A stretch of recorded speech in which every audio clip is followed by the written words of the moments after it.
আসসালামু আলাইকুম। আমি প্রিসিলা বলছি নিউ ইয়র্ক থেকে। আশা করছি আপনারা সবাই ভালো আছেন। Welcome back to another live stream. আজকের লাইভ স্ট্রিমটি আরেকটি ইউজফুল একটি লাইভ স্ট্রিম হবে আশা করছি আপনাদের জন্য। আমরা আজকে কথা বলবো about the coronavirus, world situation, প্যান্ডামিকের সিচুয়েশন, আমরা কিভাবে সুস্থ থাকতে পারি, etc. etc. So before আমি আমাদের honorable guestsদেরকে introduce করি, আমি um, a little few technical জিনিস workout করছি at the moment. অনেক অনেক ধন্যবাদ to everybody that joined. Thank you very very much. আমরা very soon introduce করা শুরু করব আমাদের guests. So আজকে আমাদের সাথে আছে two specialist doctors. আমাদের সাথে আজকের লাইভ স্ট্রিমে জয়েন করবেন ডক্টর আবুল কালাম চৌধুরী, একজন MS of Surgery এবং উনি FRCS করেছেন। উনি হচ্ছেন দি অ্যাসোসিয়েট প্রফেসর অফ সার্জারি এবং associate professor of surgery in the Bangabandhu Sheikh Mujib medical university. এবং আমাদের সাথে অলসো আছেন ডক্টর নুসরাত তারা ইউসুফ। উনি করেছেন FCPS এবং উনি specialist in obstetrician and gynecologist. উনি also হচ্ছেন একজন consultant in both of those fields এবং উনি familiarize হয়েছেন with the Mugda Medical College Hospital in Dhaka. So ওনারা দুইজন ঢাকাতে কাজ করছে এবং ওরা directly related to coronavirus patients, যারা করোনা থেকে সাফার করছে বা suspicions. Basically ওরা এই সিচুয়েশনটা হ্যান্ডেল করছে on their own. ওরা চেষ্টা করছে হেল্প করতে, অ্যাডভাইস দিতে এবং obviously ট্রিটমেন্ট প্রোভাইড করতে to coronavirus patients. So if আপনারা comfortable feel করেন, আমি আশা করব যে আপনারা questions করবেন, any type of questions really, but আমার request থাকবে যে common things about coronavirus জিজ্ঞেস করবেন না। আমরা অনেকেই অনেক general information জানি। Clarification লাগলে obviously জিজ্ঞেস করতে feel free to do that, but other than that আশা করছি just really common জিনিস জিজ্ঞেস করবেন না in the comment section. যেই জিনিসগুলো basically you have to know or জানতে very urgent সেগুলা জিজ্ঞেস করবেন। যে female viewersরা আছে, any kinds of problems যেটা আপনারা ফেস করছেন এই প্যান্ডেমিকের মাঝখানে, please feel free to leave that in the comment section.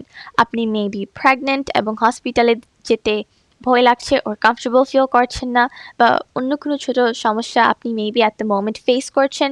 If that is the case, then please do leave a question in the comment section. যারা এই live স্ট্রিমে আছেন আশা করছি আপনারা এই লাইভ স্ট্রিমটি শেয়ার করবেন। আমরা অনেক ইউজফুল helpful advice শেয়ার করব এই লাইভ স্ট্রিমে। once again যারা women আছেন এই লাইভ স্ট্রিমে, মেবি আপনাদের কোনো অপারেশন ডিলেড হয়ে গিয়েছে or আপনি once again ভয় লাগছে হসপিটালে যেতে এবং মেবি আপনি ওয়ান্ডার করছেন কি করতে পারেন টু স্টে সেফ, আপনার নিজেকে সেফ রাখতে, আপনার বাচ্চাকে সেফ রাখতে এবং আপনার ফ্যামিলিকে সেফ রাখতে অ্যাজ ওয়েল। সো আমরা এখন যাব to the two honorable doctors. Doctor Nusrat তারা ইউসুফ, আপনি যদি আপনার নিজেকে একটু ইন্ট্রোডিউস করতেন। শুভ সন্ধ্যা। প্রিসিলা টিভিতে আমাকে আমন্ত্রণ জানানোর জন্য ধন্যবাদ। এছাড়া দেশি এবং প্রবাসী দর্শকদের আমার স্বাগতম। আপনারা অবগত আছেন আমার কর্মস্থল মুগদা মেডিকেল কলেজ একটি কোভিড ডেডিকেটেড হসপিটাল। আমি সেই হসপিটালে কর্মরত আছি। আমি একজন গাইনি বিশেষজ্ঞ হিসেবে কোভিড ডেডিকেটেড হসপিটালে গাইনি রোগী এবং এর পাশাপাশি সাধারণ রোগীদেরও আমরা চিকিৎসা সেবা দিয়ে থাকি। আমি একজন গাইনি বিশেষজ্ঞ হিসেবে আপনাদের আজকের এই অনুষ্ঠানে গর্ভবতী মা এবং প্রজনন স্বাস্থ্য নিয়ে আপনাদের সাথে কথা বলবো এবং আপনাদের কোনো প্রশ্ন থাকলে আমি তা যথাযথ উত্তর দেওয়ার চেষ্টা করব। এছাড়া এই সময়ে এখন একটা কোভিড সিচুয়েশনে এই ডিজিজটা যেহেতু নতুন, ভাইরাসটা নতুন, এটা সম্পর্কে আমাদের খুব বেশি আমরা এখনো এত বেশি জানতে পারি নাই। তাই এই ভাইরাসটা গর্ভবতী মা বা গর্ভের সন্তানকে উপর কি ইফেক্ট করে এখনো সেটা মা আমরা ভালো করে জানতে পারি নাই। তো এই সময় আমরা সবাইকে বলব যে গর্ভবতী মা কেউ যেন এই সময়টাতে গর্ভধারণ না করেন বা আমরা গর্ভধারণ থেকে যেন বিরত থাকি।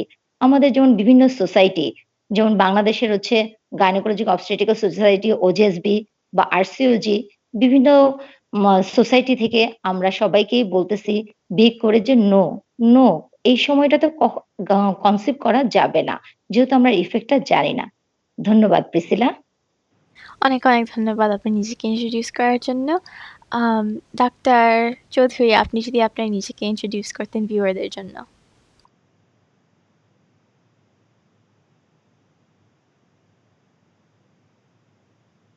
জানানোর জন্য ধন্যবাদ। সেই সাথে দর্শকদের স্বাগতম। আহ, ইতিমধ্যে এর আগেও আমি একবার এই টেলিভিশনে সাক্ষাৎকার দিয়েছি। প্রচুর দর্শক, অগণিত দর্শক এই অনুষ্ঠানে। আমি বঙ্গবন্ধু শেখ মুজিব মেডিকেল বিশ্ববিদ্যালয়ের সার্জন হিসেবে কর্মরত আছি। সার্জারির বিষয়টা, মহামারীতে সার্জারির বিষয়টা যথেষ্ট আলোচনার একটা অনেক ইতিমধ্যে প্রয়োজন পড়ে। মানুষ এগুলাতে বিভ্রান্ত হচ্ছে। আমরা অনেক হাসপাতালে রুটিন সার্জারি গুলাকে নিরুৎসাহিত করছি যে এই মুহূর্তে অতি প্রয়োজন ছাড়া, জরুরি প্রয়োজন ছাড়া সার্জারি গুলা না করাই ভালো। যে রোগগুলা, সার্জারির যে সমস্ত রোগ চিকিৎসার মাধ্যমে কিছুদিন অপেক্ষা করা যায়, সেই রোগগুলাকে আমরা বলতেছি যে আপনারা অপেক্ষা করেন, এই কোভিড ক্রাইসিসের পরে আমরা অপারেশন গুলা করবো। আর যেগুলা জরুরি ভিত্তিতে অপারেশন করা দরকার সেগুলার জরুরি ব্যবস্থা আছে, প্রত্যেকটা হাসপাতালে ইমার্জেন্সি চালু আছে। তো সেই বিষয়ে আমি দর্শকদের স্পষ্টভাবে জানিয়ে দিতে চাই। কেন আমরা নিরুৎসাহিত করি? দুটি কারণে। একটা হলো যে আমাদের ম্যাক্সিমাম ম্যান পাওয়ার এখন কোভিড ম্যানেজমেন্টের দিকে ব্যস্ত থাকে। আর দ্বিতীয়ত হলো কোভিড পরিবেশে সার্জারি করা, ইনফেকশন কন্ট্রোল করা অনেক জটিল ব্যাপার এবং যে কিছু প্রসিজার মেনটেন করতে হয়। বিশেষ করে আমরা এখন যেভাবে আমাদের দেশেও অনেকভাবে ছড়াই গেছে, যে কোনো রোগী আক্রান্ত হইতে পারে, বা শুধু যে আমরা টেস্ট করে এই কোভিড করতে পারবো সেটাও নিশ্চিতভাবে বলা যাবে না। কারণ আমাদের এই টেস্টের যে ফলাফল, সেটা টেস্টের ফলাফলটা আমরা মনে করি যে 100% কারেক্ট না। আমাদের 30-40% কোভিড টেস্টের ফলাফল ফলস আসতে পারে, ফলস নেগেটিভ আসে। সেই ক্ষেত্রে আমরা যে অপারেশন করতে যাব, যদি কারণে তার টেস্টটা ভুল হয়ে যায়, তবে সেই ক্ষেত্রে প্রত্যেকটা সার্জন থেকে ধরে অপারেশন থিয়েটারের সবাই আক্রমণের শিকার হইতে পারেন। এবং কোভিড পেশেন্ট যদি ভুলবশত সার্জারি করে, কোভিড পেশেন্টের অজ্ঞানের সময় তার যে অ্যারোসোলাইজেশন আমরা যেটা বলি, যে রোগীর শ্বাস প্রশ্বাসে মাধ্যমে রোগটা ছড়াইতে পারে, অপারেশন থিয়েটারের সবাইকে আক্রান্ত করতে পারে, অ্যানেস্থেটিক সহ প্রত্যেকটা স্টাফকে। তাছাড়া যে এসির মধ্যে অপারেশন গুলা হয়, সেখানে ক্লোজ চেম্বারের মাধ্যমে রোগী যে সংক্রমণের যে জীবাণুর ঘনত্ব হয়, তাতে মোটামুটি সবাই আক্রান্ত হয়। যদিও আমরা বলা হয় এখন যে কোভিড ধরেই প্রত্যেকটা প্রিপারেশন নিয়ে, পিপিই সহ মাস্ক, কোটি সম্পন্ন মাস্ক, সমস্ত কিছু নিয়েই অপারেশনে আমরা করার আমাদের নির্দেশনা আছে। তারপরেও আমরা বলি যে ইমার্জেন্সি ছাড়া আমরা এই কাজগুলো এখন এখন নিরুৎসাহিত করি। আমরা, আমার মনে হয় এই টিভির মাধ্যমে দেশে বিদেশের প্রচুর পরিমাণে দর্শক আমার এই কথাগুলো স্পষ্টভাবে বুঝতে পারতেছেন যে আমরা যে জরুরি সার্জারি ছাড়া অন্যান্য সার্জারির জন্য যে সমস্ত সার্জারি করার জন্য অপেক্ষা করা সম্ভব, সেগুলো আমরা কিছুদিন অপেক্ষা করব। আর জরুরি সার্জারি গুলোর জন্য আপনারা অবশ্যই যোগাযোগ করবেন। আমাদের সরকারি বেসরকারি প্রত্যেকটা হাসপাতালে ইমার্জেন্সি বিভাগ খোলা আছে। সেই বিভাগে আপনারা সার্জারি সাহিত্য সেবাও নিতে পারবেন। ধন্যবাদ প্রিসিলা। অনেক, অনেক ধন্যবাদ আপনাকে নিজেকে ইন্ট্রোডিউস করার জন্য এবং সিচুয়েশন নিয়ে কথা বলার জন্য ইন জেনারেল। যারা এই লাইভ স্ট্রিমে আছেন, আশা করছি আপনার এই লাইভ স্ট্রিমটি শেয়ার করবেন। অ্যারাউন্ড 2000 পিপল আছেন, আর মোর দ্যান 2000 পিপল আছেন এই লাইভ স্ট্রিমে। সো যদি এখন শেয়ার করেননি, আশা করছি এই লাইভ স্ট্রিমটি আপনারা শেয়ার করবেন। আমরা অনেক useful information and advice share করছি এই লাইভ স্ট্রিমে। সো আপনাদের once again যদি কোনো প্রশ্ন থাকে যেটা আপনারা জানতে চান, very urgent or an emergency, then please do leave it in the comment section. Comment section please comment করবেন এবং আমরা চেষ্টা করব to the best of our ability আপনার কোয়েশ্চেনের অ্যান্সার দিতে। প্রথম কোয়েশ্চেনটি যাচ্ছে ডাক্তার কালাম স্যারের কাছে। সো বাংলাদেশের কারেন্ট করোনা সিচুয়েশন কি? মোহাম্মদ আব্বাস সিমিলার একটি কোয়েশ্চেন করেছে যে উনি সিঙ্গাপুর থেকে। সো সিঙ্গাপুরে করোনা ভাইরাসের নাম্বারস যারা মারা যাচ্ছে অনেক কম। সো বাংলাদেশে এভরি সিঙ্গল ডে নাম্বারসগুলো বেসিক্যালি ইনক্রিজ হচ্ছে। সো এটা কেন হচ্ছে এবং কিভাবে আমরা এই ইনক্রিজিংটা প্রিভেন্ট করতে পারি সেটা যদি একটু শেয়ার করতেন। হ্যাঁ, আমাদের সাম্প্রতিক ২ সপ্তাহ যাবৎ আমাদের সংক্রমণের হার অনেক বেড়ে গিয়েছে। আপনারা জানেন যে আমাদের সরকার যথাযথ ব্যবস্থা শুরুতেই নিয়েছিল, কিন্তু তারপরেও আর্থসামাজিক কথা বিবেচনা করে বিশাল জনগোষ্ঠীর কথা, দরিদ্র জনগোষ্ঠীর কথা বিবেচনা করে এবং সাধারণ মানুষের, দরিদ্র মানুষের কষ্টের বিবেচনা করে আমরা সেইভাবে রোগ প্রতিরোধের যে কন্ট্রোলিং যে ব্যবস্থাগুলা, বিশেষ করে লকডাউন খুব সঠিকভাবে আমরা পালন সম্ভব হয় নাই এবং আপনারা জানেন কিছুদিন আগে সেই লকডাউনও উঠিয়ে দেওয়া হয়েছে। ফলে আমাদের জনসাধারণের স্বাস্থ্য বিধিগুলা যেগুলা মানা দরকার ছিল সেখানেও আমরা শতভাগ সফলভাবে আমরা হয়তো জনগণকে বোঝাতে পারি নাই, অথবা জনগণ সেটা সঠিকভাবে পালন করতেছে না স্বাস্থ্য সুরক্ষার বিষয়। প্লাস আর্থসামাজিক ব্যবস্থা বিবেচনা করে যে লকডাউন উইথড্র করা হয়েছে তার কারণেও এখন সংক্রমণ সংখ্যা বেড়েই চলেছে। তবে আমাদের সরকার এবং স্বাস্থ্য বিভাগ এই বিষয়ে যথেষ্ট ওয়াকিবহাল এবং আজকে সাম্প্রতিক আবার সিদ্ধান্ত নিয়েছে যে সারা বাংলাদেশকে 3টে জোনে ভাগ করা হবে, যেখানে সংক্রমণের তীব্রতা বেশি রেড জোন, এবং যেখানে সংক্রমণ নাই একটা গ্রিন জোন, এবং ইয়েলো জোন ইন বিটুইন 2 জোনের মধ্যে। তো সেইভাবে আবার যদি রেড জোনের খুব কড়াকড়ি ভাবে হয়তো লকডাউন পালন করতে হবে এবং আমাদের স্বাস্থ্য সুরক্ষার বিষয়টি শতভাগ নিশ্চিত করতে হবে। এবং আমাদের প্রেক্ষাপটে এই 3টি সর্বশেষ যে নির্দেশনা আমরা যদি বিভিন্ন জোনে ভাগ করে, যেখানে আক্রান্ত সংখ্যা বেশি সেখানে আমরা স্বাস্থ্য বিধি বেশিভাবে প্রয়োগ করব, শতভাগ নিশ্চিত করার চেষ্টা করব, এবং যেখানে আক্রান্ত নাই সেখানে আমরা কিছুটা রিল্যাক্সেশনে থাকবে। তো এই পদ্ধতিগুলো যদি আবার অ্যাপ্লাই করা হয়, আমার মনে হয় আমরা হয়তো এ ব্যাপারে আরেকটু এখন বর্তমান যে সিচুয়েশন এর থেকে আমরা কিছুটা উন্নতি করতে পারবো। আর যে সংক্রমণের হার, সত্যি কথা অন্যান্য বিশ্বের তুলনায়, অন্যান্য দেশের তুলনায় যদি আমরা চিন্তা করি, বাংলাদেশ সেভাবে বলা যাবে না, কারণ এই পর্যন্ত আমরা 3 মাস হয়ে গেল আক্রান্ত, আমাদের আক্রমণ হয়েছে কোভিড, তাতে 888 জন আজকের সর্বশেষ তথ্য অনুযায়ী মারা গিয়েছে। তো সেটা সংখ্যা যে অন্যান্য দেশের তুলনায় আমরা বেশি বলবো তা না, আপনারা লক্ষ্য করছেন অনেক উন্নত বিশ্বে অনেক এর চেয়ে অনেক বেশি মৃত্যু হার আছে, এবং আমাদের আক্রান্তের সংখ্যা 2000 সর্বশেষ তথ্য অনুযায়ী 2743 জন বিগত 24 ঘন্টায়। সে সংখ্যাটা আমাদের আগের তুলনায় বেশি, ঠিক আছে। তারপরেও যে সংক্রমণের যে তীব্র সংক্রমণজনিত যে কোভিড-19 রোগটা, সে তুলনায় আমরা বলবো যে খুব একটা ওরিড হওয়ার বিষয় না, তবে আমরা আরো সতর্ক হতে হবে এবং আর যাতে বৃদ্ধি না পায় সে ব্যাপারে অবশ্যই আমাদের যথাযথ পদক্ষেপ গ্রহণ করতে হবে এবং জনসাধারণ সেই স্বাস্থ্য বিধিগুলা এবং প্রয়োজনীয় স্বাস্থ্য যে সেবার দিকগুলা, হাসপাতালের সার্ভিসগুলা সবকিছু আরেকটু উন্নতি করার মাধ্যমে আমরা সেই রোগ নিয়ন্ত্রণের চেষ্টা করতে পারবো। ধন্যবাদ। অনেক অনেক ধন্যবাদ আপনার অ্যান্সারের জন্য। ওয়ান্স এগেন যারা এই লাইভ স্ট্রিমে আছেন আশা করছি আপনারা এই লাইভ স্ট্রিমটি শেয়ার করবেন। নেক্সট কোয়েশ্চেনটি যাচ্ছে ডাক্তার নুসরাতারা ইউসুফ ম্যাডামের কাছে। সো আপনি অবভিয়াসলি করোনা ভাইরাস পেশেন্টসদের সাথে ডাইরেক্টলি কাজ করছেন। সো প্রশ্নটি হচ্ছে আমরা কিভাবে the spread of the corona virus prevent করতে পারি? পেশেন্টসরা কী করতে পারে, ডাক্তাররা কী করতে পারে, এবং অবভিয়াসলি দ্য জেনারেল পাবলিক কী করতে পারে সেটা যদি একটু শেয়ার করতেন। ধন্যবাদ সুন্দর একটি কোশ্চেনের জন্য।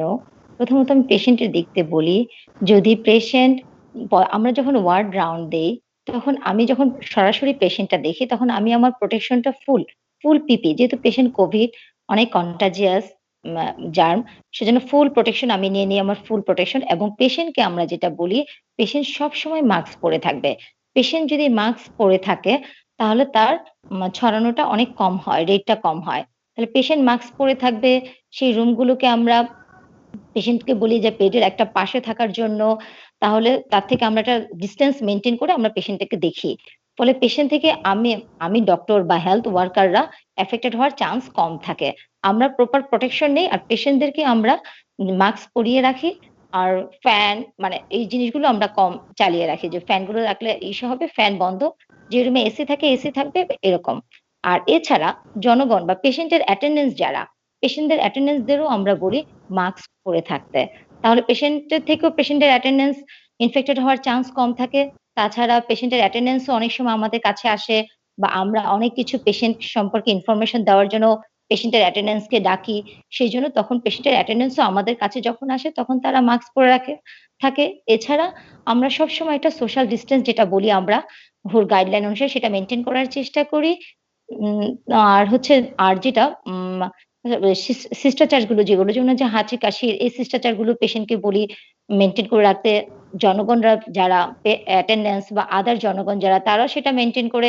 ইভেন আমরা একজন ডক্টর হিসেবে ওদেরও সেটা মেনটেন করা উচিত। এই যে জিনিসগুলো যেন বারবার আমরা রিপিটেডলি হাত ধোয়া, হ্যান্ড ওয়াশের ব্যাপারটা, তারপর হাঁচি কাশির সময় শিষ্টাচার মেনটেন করা, সোশ্যাল ডিসট্যান্স এবং মাস্ক। এই নরমাল যে খুবই স্বাভাবিক, খুবই অল্প কিছু, এই জিনিসগুলো যদি আমরা মেইনটেইন করি তাহলে আমরা আমাদের নিজেদেরকে প্রোটেকশন করতে পারবো, ইনফেক্টিভিটিটা কমাতে পারবো। ধন্যবাদ।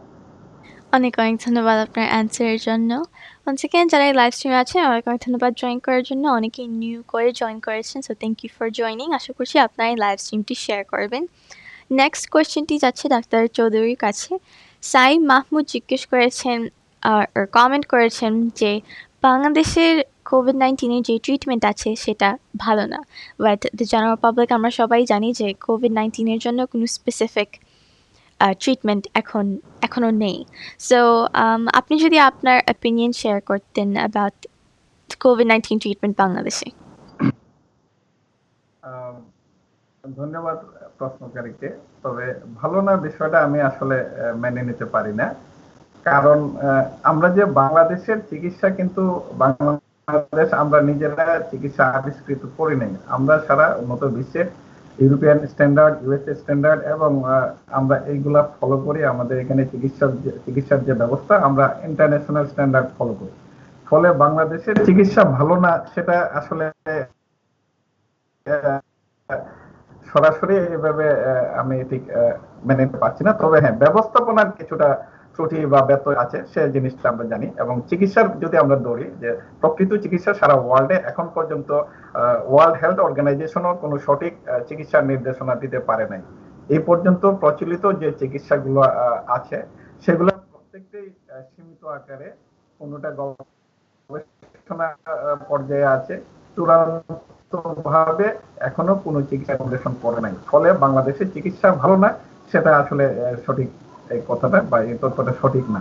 তবে যে অন্যান্য যে ব্যবস্থাগুলা, সেটা আমাদের জনসংখ্যার তুলনায় অথবা হঠাৎ এরকম একটা সিচুয়েশনের তুলনায় আমরা হয়তো ব্যবস্থাপনার কিছু ত্রুটি আছে। বিশেষ করে যে হাসপাতালের যে ম্যানেজমেন্ট, যেমন একটা রোগীর অনেক জটিলতায় পড়ে, যদি সে কোভিড চিকিৎসার জন্য যায়, ডেডিকেটেড কোভিড হাসপাতালগুলোতে যদি অ্যাটেন্ড করে, তাহলে তাকে প্রথমে বলা হয় যে আপনার টেস্ট কোথায়। তো টেস্ট করে কোভিড পজিটিভ হলে সে ওই হাসপাতালে চিকিৎসা নেবে। তার সিমটম আছে কিন্তু টেস্ট ছাড়া সে সেবাটা নিতে পারছে না। আবার সে যদি সাধারণ হাসপাতালগুলোতে অ্যাটেন্ড করে, সেখানেও বলা হচ্ছে যে আপনার কোভিড সেটা না জানলে আমরা আপনাকে অ্যাডমিশন দিতে পারবো না। তবে বহির্বিভাগে কিন্তু আমরা সব জায়গায় সব ধরনের চিকিৎসা হচ্ছে, টেস্ট ছাড়া, ফলাফল ছাড়াও চিকিৎসা হচ্ছে। সমস্যা সৃষ্টি হয় যখন ভর্তির কোয়েকশনটা আছে। এটা স্বাভাবিক, জনসাধারণও বুঝতে হবে। একটা ডেডিকেটেড কোভিড হাসপাতালে যখন ভর্তির প্রসঙ্গ আসে, অবশ্যই সে কোভিড কিনা সেটা নিশ্চিত হয়েই তাকে ভর্তি দিতে হবে। যদি সিমটম নিয়ে দেখা দেয়, এরকম সাধারণ হাঁচি কাশি অন্যান্য কারণে হইতে পারে।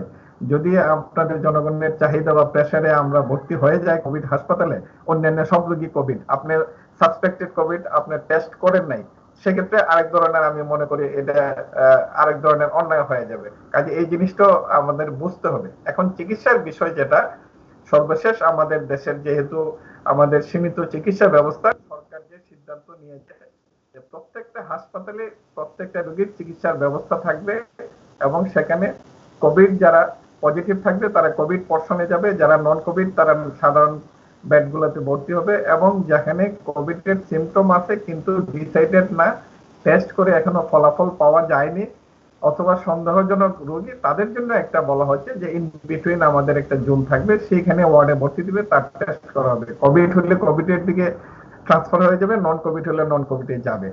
তো সেই জিনিসটা আমার মনে হয় সর্বশেষ আমাদের সরকারি নির্দেশনা রয়েছে যে প্রত্যেকটা হাসপাতালেই সব ধরনের রোগীর চিকিৎসা পৃথক পৃথক ভাবে দেওয়ার ব্যবস্থাপনা করতে হবে। সেই নির্দেশনা কার্যক্রম চলছে। ইতিমধ্যে আপনারা অবগত আছেন যে ঢাকা মেডিকেল কলেজ, আমি যতটুকু আমরা জানি যে সেখানে সব ধরনের রোগী ভর্তি হওয়ার সুযোগ পাচ্ছে, যারা কোভিড বা কোভিড না বা নন কোভিড। এই সমস্যাটা আমাদের যেটা হচ্ছে, আমরা যদি টেস্ট গুলা দ্রুত করার ব্যবস্থা করতে পারতাম তাহলে এই সমস্যার অনেক ক্ষেত্রেই সমাধান হয়ে যেত। কারণ আউটডোরে যখন একটা রোগী ভর্তির জন্য যাবে, তার টেস্ট প্রোমোটা আসলে আমাদের যে ক্রাইসিস টেস্টের জন্য সীমিত সংখ্যক টেস্ট হয়, আমাদের সিমটম বা আক্রান্তের সংখ্যা অনেক বেশি, ফলে সে হয় অনলাইনে তার সিরিয়াল নিতে হয় অথবা কয়েকদিন ঘোরাঘুরির পরে, অনেক হাসপাতালে ঘোরাঘুরির পরে টেস্টের সুযোগ পায়। সেই টেস্টের রিপোর্ট পাইতে ঢাকাতে হয়তো কোনো কোনো সেন্টারে, যেমন বঙ্গবন্ধু শেখ মুজিব মেডিকেল বিশ্ববিদ্যালয় 24 ঘন্টায় সকালের রিপোর্ট রাত্রের মধ্যে পেয়ে যায়। অন্যান্য সেন্টারগুলোতে বা বুথে একটু সময় সাপেক্ষ ব্যাপার। কোনো কোনো ল্যাবে এই সমস্ত টেস্টের পরিমাণ অনেক বেশি লোড হয়, সেই জন্য সীমিত রিপোর্ট পেতে অনেক বিলম্ব হচ্ছে, এবং পেরিফেরি থেকে যেগুলো আসতেছে তাতে 4 থেকে 5 দিন লেগে যায়। যে এই যে রিপোর্টের যে সমস্যাটা বা একটা সময়ের ব্যাপার, সেটা যদি আমরা সংক্ষিপ্ত করতে পারি তাহলে আমাদের হাসপাতাল ব্যবস্থাপনা বা ম্যানেজমেন্ট বা আমরা চিকিৎসক হিসেবে তাদের চিকিৎসা প্রদানটা অনেক সহজ হয়ে যাবে। আমরা আশা করি সরকার এই বিষয়টা নজরে রাখছে এবং যথাযথ ব্যবস্থা নিচ্ছে। কিছুদিনের মধ্যে আমরা দ্রুত টেস্টের ফলাফলের মাধ্যমে রোগীদের শনাক্ত এবং সেই অনুযায়ী চিকিৎসার বিষয়টা আমরা আশা করি দ্রুতই নিতে পারবো এবং জনসাধারণের কষ্ট লাঘব হবে। ধন্যবাদ প্রিসিলা। অনেক অনেক ধন্যবাদ আপনার অ্যান্সারের জন্য। once again যারা নতুনভাবে এই লাইভ স্ট্রিমটি জয়েন করেছেন, আশা করছি আপনারা এই লাইভ স্ট্রিমটি শেয়ার করবেন। নেক্সট কোয়েশ্চেনটি হচ্ছে মোহাম্মদ আব্বাস থেকে। উনি কমেন্ট করেছেন যে সিলেটে যখন কেউ করোনা ভাইরাসে আক্রান্ত হয়, স্পেসিফিকলি একজন আক্রান্ত হয়েছিল এবং একটি অ্যাম্বুলেন্স এসেছিল, কিন্তু বেসিক্যালি কেউ পেশেন্টটাকে অ্যাম্বুলেন্সে ক্যারি করেনি। সো এই বিষয়টি নিয়ে আপনার অপিনিয়ন যদি শেয়ার করতেন ডাক্তার চৌধুরী।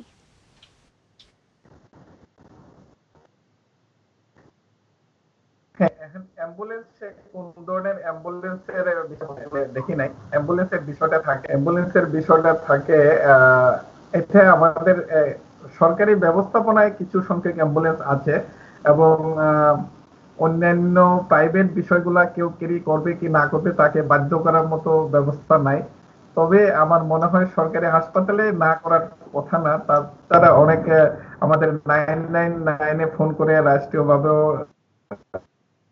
একটা কোঅর্ডিনেশন আছে, সেখানে অ্যাম্বুলেন্স সেবা চাইলে পেতে পারে। এবং আমাদের সমস্ত সরকারি হাসপাতালের অ্যাম্বুলেন্স গুলো আমি যতদূর জানি, যদি ভুল না হয়, রুগী ক্যারি করে। এখন ব্যক্তিগতভাবে যদি কোনো প্রাইভেট অ্যাম্বুলেন্স কল দেয়, সে কি করবে অথবা তার সেই পরিমাণে প্রোটেকশন ব্যবস্থা আছে কিনা সেটা না জেনে আসলে তাহলে অ্যাম্বুলেন্সের মাধ্যমে আরো ছড়িয়ে যাবে। কাজে এই অ্যাম্বুলেন্স গুলো আমার মনে হয় একটা নিয়মতান্ত্রিক বা শৃঙ্খলার মধ্যে নিয়ে আসতে হবে, যে অ্যাম্বুলেন্স গুলাকে যদি আমরা কোভিড রোগী ট্রান্সফার করি, সেই অ্যাম্বুলেন্সের যথাযথ ডিসইনফেক্টেন্টের ব্যবস্থা বা যারা ক্যারি করবে তাদের যথাযথ স্বাস্থ্য সুরক্ষার ব্যবস্থাগুলো নিয়েই অ্যাম্বুলেন্সে পরিবহন করতে হবে। এখন এক দুইটা উদাহরণ থাকতে পারে, আমরা মনে করি এগুলা থাকা উচিত না। আমাদের অ্যাম্বুলেন্সের যে প্রাইভেট সেক্টরে যারা আছে তারাও একটা নিয়ম শৃঙ্খলার মধ্যে নেওয়ার জন্য সরকারের প্রতি আমাদের অনুরোধ থাকবে, যে প্রত্যেকটা অ্যাম্বুলেন্সে যাতে যে কোনো রোগী, এটা কোভিড হোক নন কোভিড হোক, অ্যাম্বুলেন্সে যাতে রোগীর সার্ভিসটা পায় সে ব্যাপারে স্বাস্থ্য বিভাগ এবং কর্তৃপক্ষ যথাযথ ব্যবস্থা নেবে। ধন্যবাদ। অনেক অনেক ধন্যবাদ আপনার অ্যান্সারের জন্য। আশা করছি যারা এই লাইভ স্ট্রিমে আছেন আপনারা এই লাইভ স্ট্রিমটি শেয়ার করবেন। নেক্সট কোয়েশ্চেনটি হচ্ছে ডাক্তার নুসরাতের কাছে। এম ফখরুল ইসলাম জিজ্ঞেস করেছেন পসিবল নাকি করোনা ভাইরাস স্প্রেড হতে কাপড়ের মাধ্যমে, সেটা যদি শেয়ার করতেন। করোনা ভাইরাস কোশ্চেনটা ঠিক বুঝি নাই। জি, করোনা ভাইরাস কি কাপড়ের মাধ্যমে স্প্রেড হতে পারে কিনা? আচ্ছা, করোনা ভাইরাস স্প্রেড যেভাবেই হোক, করোনা ভাইরাস কিন্তু মানুষের শরীরে যেতে হলে একটা কন্টাক্ট লাগবে। এখন কাপড়ের মধ্যেও, কাপড় তো একটা কন্টাক্ট সারফেস। কাপড়ের মধ্যে থাকতে পারে। কিন্তু সেই কাপড়ের সাথে যদি আমার হাতের কন্টাক্ট হয় এবং সেই হাত যদি আমি নাক, মুখ এবং আমার চোখের সংস্পর্শে আসে, তাহলে সেই করোনা ভাইরাস দিয়ে আমি এফেক্টেড হতে পারি। এখন আমি যদি একটা কাপড় পরে যাই, সাপোজ বাহিরে কোথাও গেলাম, কাপড় পরে, এখন বাহির থেকে এসে যদি আমি সবার ১ম আমি আমার হাতটা ধুই, তারপর হচ্ছে আমি যদি মাস্ক পরে যাই, মাস্কটা চেঞ্জ করে ফেললাম, হাতটা ধুয়ে ফেললাম এবং আমার কাপড়গুলো চেঞ্জ করে ফেলি এবং আমি যদি শাওয়ার নিয়ে নেই, তাহলে কিন্তু আর ছড়ানোর চান্স থাকে না। তবে কাপড়ের মাধ্যমে ছড়াতে পারে। যদি কাপড় ইনফেক্টেড হয়, সেই কাপড়ের কনট্যাক্ট এ যদি আমার হাত লাগে, ছড়াতে পারে। অনেক অনেক ধন্যবাদ আপনার অ্যান্সারের জন্য। নেক্সট কোয়েশ্চেনটি হচ্ছে ডাক্তার চৌধুরীর কাছে। আম মঞ্জুরুল ইসলাম জিজ্ঞেস করেছেন যে অনেক কোভিড-19 পেশেন্টসরা এখন কমপ্লেইন করছে যে ওরা প্রপার ট্রিটমেন্ট পাচ্ছে না এবং ডাক্তাররা ওদের সাথে অনেক রুড বিহেভিয়ার করছে। সো রিয়ালিটিটা যদি আপনি শেয়ার করতেন। হ্যাঁ, ধন্যবাদ। তো এই যে অভিযোগটা, এটা আসলে ঢালাওভাবে বলা যাবে না, তবে ব্যক্তি ক্ষেত্রে আমরা সেই অভিযোগটা হয়তো সত্য হইতে পারে। এখন আমাদের যে পরিমাণে ইনফেকশনের রেট হঠাৎ করে অনেক বেশি বেড়ে গিয়েছে, সেক্ষেত্রে প্রত্যেকটা হাসপাতালে আমাদের হিমশিম খাচ্ছে। আমরা ইতিমধ্যে দেখতে পাচ্ছেন আপনারা যে কোভিড হাসপাতালগুলোর প্রত্যেকটা হাসপাতাল ওভার স্যাচুরেটেড। যতগুলো বেড আছে ঢাকা শহরে, আমি ব্যক্তিগতভাবে যেটুকু জানি, একটা হাসপাতালও বেড খালি নেই। এবং যেগুলা ক্রিটিক্যাল পেশেন্ট, আইসিইউর বেড, এইগুলা অনেক আগেই অকুপাই হয়ে গেছে। সেক্ষেত্রে আমার মনে কোভিড হাসপাতালের যে যে স্যাচুরেশন, আমাদের সংক্রমণের যে বেডের সাথে রোগীর যে সংখ্যার যে সমস্যাটা, আমার মনে হয় সেই জন্য কোনো কোনো ক্ষেত্রে চিকিৎসার সম্ভাবনা নাও হইতে পারে। কিন্তু আমাদের অনুরোধ থাকবে যে রোগীগুলা হাসপাতালে অ্যাটেন্ড করার আগে ৮০ থেকে ৮৫% রোগী আমরা হাসপাতালে না গিয়ে বাসায়, যেগুলো মাইল্ড সিমটম থাকে, বাসায় চিকিৎসা নেওয়া সম্ভব। সেক্ষেত্রে সে যদি অনলাইন কনসালটেশন নিতে পারে অথবা আমাদের অনলাইনে যোগাযোগের মাধ্যমে কিন্তু সে চিকিৎসা নিতে পারে। কাজে সবাই হাসপাতালে রাশ না করে, যেহেতু আমাদের বেডের তুলনায় রোগীর সংখ্যা অনেক বেশি, সেই ধরনের সমস্যার সৃষ্টি হইতে পারে। তো আমাদের হসপিটালও কিন্তু আপনারা দেখতেছেন পর্যায়ক্রমে কিন্তু বৃদ্ধি পাচ্ছে। একটার পর একটা আমাদের কোভিড হাসপাতালের সংখ্যা বৃদ্ধি করতেছে এবং যেহেতু সর্বশেষ সার্কুলার অনুযায়ী প্রাইভেট হাসপাতাল এবং সরকারি হাসপাতালে সব ধরনের চিকিৎসা দেওয়ার একটা নির্দেশনা আছে। তো সেই অবস্থা থেকে উত্তরণের চেষ্টা করা হচ্ছে এবং আশা করি অচিরেই সেই অবস্থা থেকে আমরা উত্তরণ পাবো। কিন্তু আমাদের অনুরোধ থাকবে যে বাংলাদেশের যে জনসংখ্যা এবং যে ধরনের স্বাস্থ্য সেবার ব্যবস্থা আছে, তাতে ব্যাপক হারে আক্রান্ত হলে সারা বিশ্ব এটা ওইভাবে পারে নাই, বাংলাদেশেও এটা সম্ভব না। আমাদের বিনীত অনুরোধ থাকবে আপনারা রোগ প্রতিরোধের বিষয়গুলা, স্বাস্থ্য সুরক্ষার দিকে নজর দিয়ে রোগ সংক্রমণ প্রতিরোধ করুন। হাসপাতালের দিকে, আমাদের সীমিত সার্ভিসের দিকে আপনারা হ্রাস না করে আপনারা যদি সংক্রমণ প্রতিরোধ করতে পারেন, তবে আপনাদের জন্য মঙ্গল এবং আমাদের যারা ব্যাপক হারে বা ক্রিটিক্যালি আক্রান্ত হচ্ছে তাদের চিকিৎসা দিতেও সুবিধাজনক। এই বিষয়টা সাধারণ মনে রাখতে হবে যে হারে সংক্রমণ হচ্ছে সেই হারে আমাদের বেসিক্যালি স্থান সংকুলান নাই, তবে পর্যায়ক্রমে পরিস্থিতি অনুযায়ী নির্দেশনা আসছে। যেহেতু এখন সব হাসপাতালে সবগুলো চিকিৎসা হবে, আমার মনে হয় এই সমস্যাগুলো ধীরে ধীরে সমাধানের দিকে যাবে। ধন্যবাদ। অনেক অনেক ধন্যবাদ আপনার অ্যান্সারের জন্য। এই লাইভ স্ট্রিমে জয়েন করেছেন সানি রহমান, একজন সাইবার সিকিউরিটি স্পেশালিস্ট, ইংল্যান্ড থেকে দেখছেন। সো উনি আমার লাস্ট উইকের লাইভ স্ট্রিমে জয়েন করেছিলেন। এবং আমরা কথা বলেছি কিভাবে টিনেজার্স এবং পিপল ইন জেনারেল সেফ থাকতে পারে। সো আমি অনেক অনেক গ্রেটফুল যে আপনি লাইভ স্ট্রিমটি জয়েন করেছেন। So thank you very much for that. Next কোয়েশ্চেনটি হচ্ছে ডাক্তার নুসরাতের কাছে। মোহাম্মদ নাসিমুল ইসলাম জিজ্ঞেস করেছেন, কেউ যদি করোনা ভাইরাস থেকে মারা যায় এবং ওদের রিফ্রেজ করছি, কেউ যদি মারা যায় এবং ওদের করোনা ভাইরাসের সিমটমস ছিল বাট ওরা কখনো টেস্টেড হয়নি এবং কনফার্ম করেনি যে ওদের অ্যাকচুয়ালি করোনা ভাইরাস আছে, এই বিষয়টা নিয়ে বেসিক্যালি আপনার অপিনিয়ন কি? এটা কি র্যাশনাল যে মানুষ ইমিডিয়েটলি অ্যাসিউম করবে যে ওরা করোনা ভাইরাস থেকে মারা গিয়েছে, নাকি কোনো অটোপসি করা দরকার? সেটা যদি শেয়ার করতেন। করোনা ভাইরাসে যদি কেউ মারা যায়, সাসপেক্টেড যদি আমি মনে করি যে তার সাইন সিম্পটম ছিল, কিন্তু সে তার পরীক্ষা করার সময় হয়নি বা করতে পারে নাই কোনো একটা কারণে, ফেসিলিটির অভাব বা কোনো কিছুর জন্য, কিন্তু বাই দিস টাইম সে মারা গেছে। এখন সেই পেশেন্টের করোনা আমরা যতটুকু জানি, পেশেন্ট যদি মারা যায়, করোনা ভাইরাস কিন্তু তার শরীরে ৩ ঘন্টার বেশি আর থাকে না। কিন্তু তার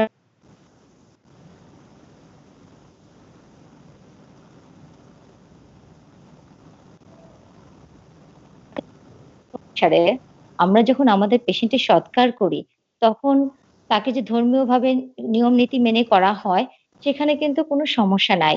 যে তাকে এই ধর্মীয় নীতি মেনে করবে, সে কিন্তু প্রপার মুখে মাস্ক পরে নিবে, হাতে গ্লাভস পরে নিবে। তার যে সিক্রেশন এ কিছুক্ষণ করোনা ভাইরাস থাকতে পারে, সেই সিক্রেশন দিয়ে সে ইনফেক্টেড হতে পারে। কিন্তু তাকে যখন প্রপারলি গোসল বা আদার কিছু করানো হবে ধর্মীয় নীতি অনুসারে, তখন কিন্তু আর এটা থাকে না।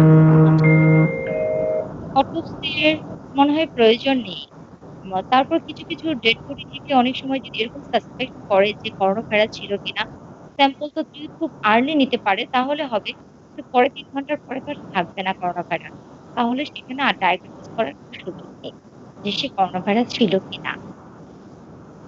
এই পেশেন্ট করোনা ভাইরাসে মারা গেল কিনা সেটা আর বোঝা যাবে না। তবে তাকে ধর্মীয় নীতি অনুসারে ওইভাবে আমরা যেভাবে করি, এখন যেহেতু এটা প্যান্ডেমিক সিচুয়েশন, সবার বেলাতেই, বিশেষ করে সাসপেক্টেড এবং কোভিড ২ পেশেন্টের বেলাতেই আমরা একই নিয়ম মেইনটেইন করি। আমরা তার দাফন কাফন রীতি অনুসারে করা উচিত।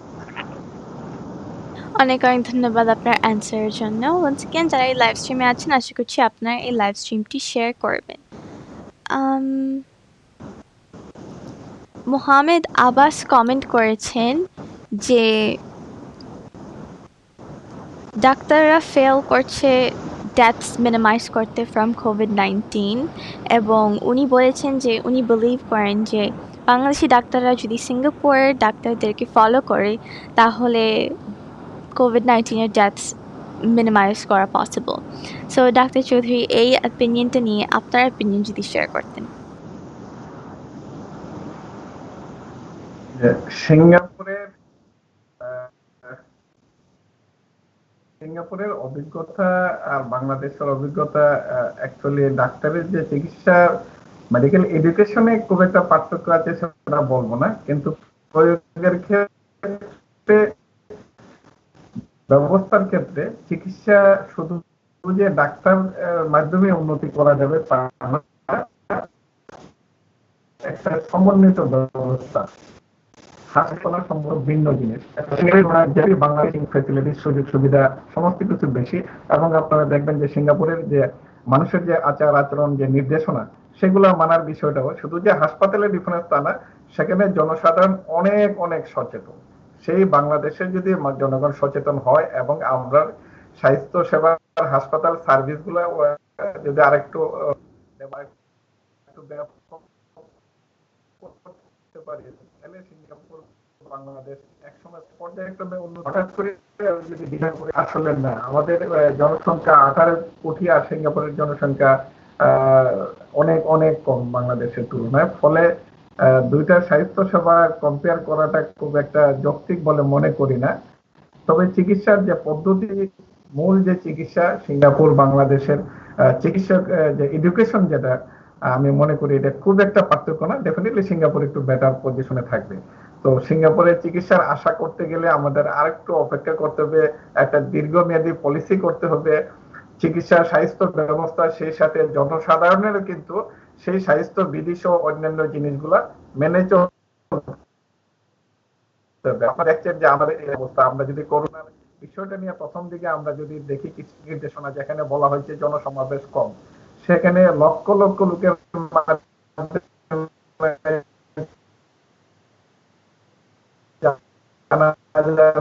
নামাজ হয়েছে, বিয়ের অনেক ধরনের সামাজিক অনুষ্ঠানে হাজার হাজার মানুষ দিয়েছে। আমরা চিকিৎসক হিসেবেও চাই, আমরা যাও, কিন্তু সেই জন্য সমন্বিত ব্যবস্থা লাগবে। জনসাধারণ, আমাদের সরকার এবং আমাদের আসলে একটা পরিকল্পনা, দীর্ঘমেয়াদী পরিকল্পনার মাধ্যমে আমরা উন্নত, সিঙ্গাপুর কেন আরো উন্নত চিকিৎসা সেবায় যাইতে পারবো। ধন্যবাদ প্রিসিলা। অনেক অনেক ধন্যবাদ আপনার অ্যান্সারের জন্য। যারা এই লাইভ স্ট্রিমে আছেন, আশা করছি আপনারা এই লাইভ স্ট্রিমটি শেয়ার করবেন। নেক্সট কোয়েশ্চেনটি হচ্ছে ডাক্তার নুসরাতের কাছে। মসিউর রহমান বলেছেন যে বাংলাদেশে almost 30 to 40% of the population COVID-19 এ এখন আক্রান্ত হয়েছে। সো এই বিষয় নিয়ে আপনার অপিনিয়ন যদি শেয়ার করতেন।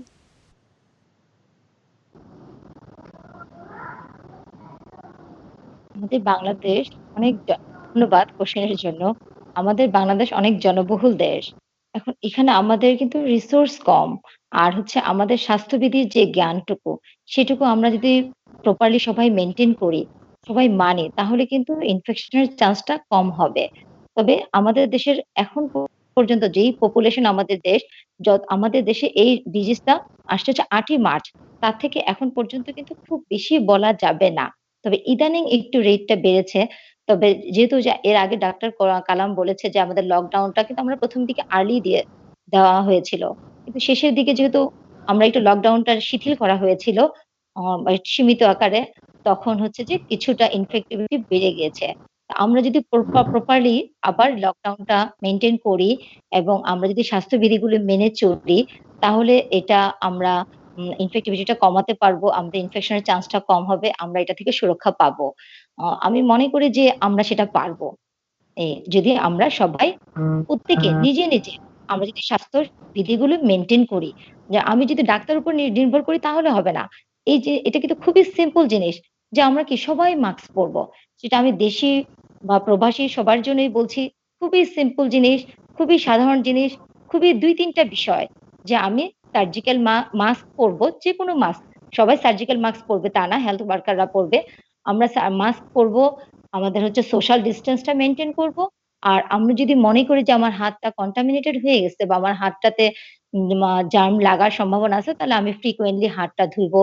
সেটা সাবান দিয়ে হতে পারে, স্যানিটাইজার দিয়ে হতে পারে, এরকম।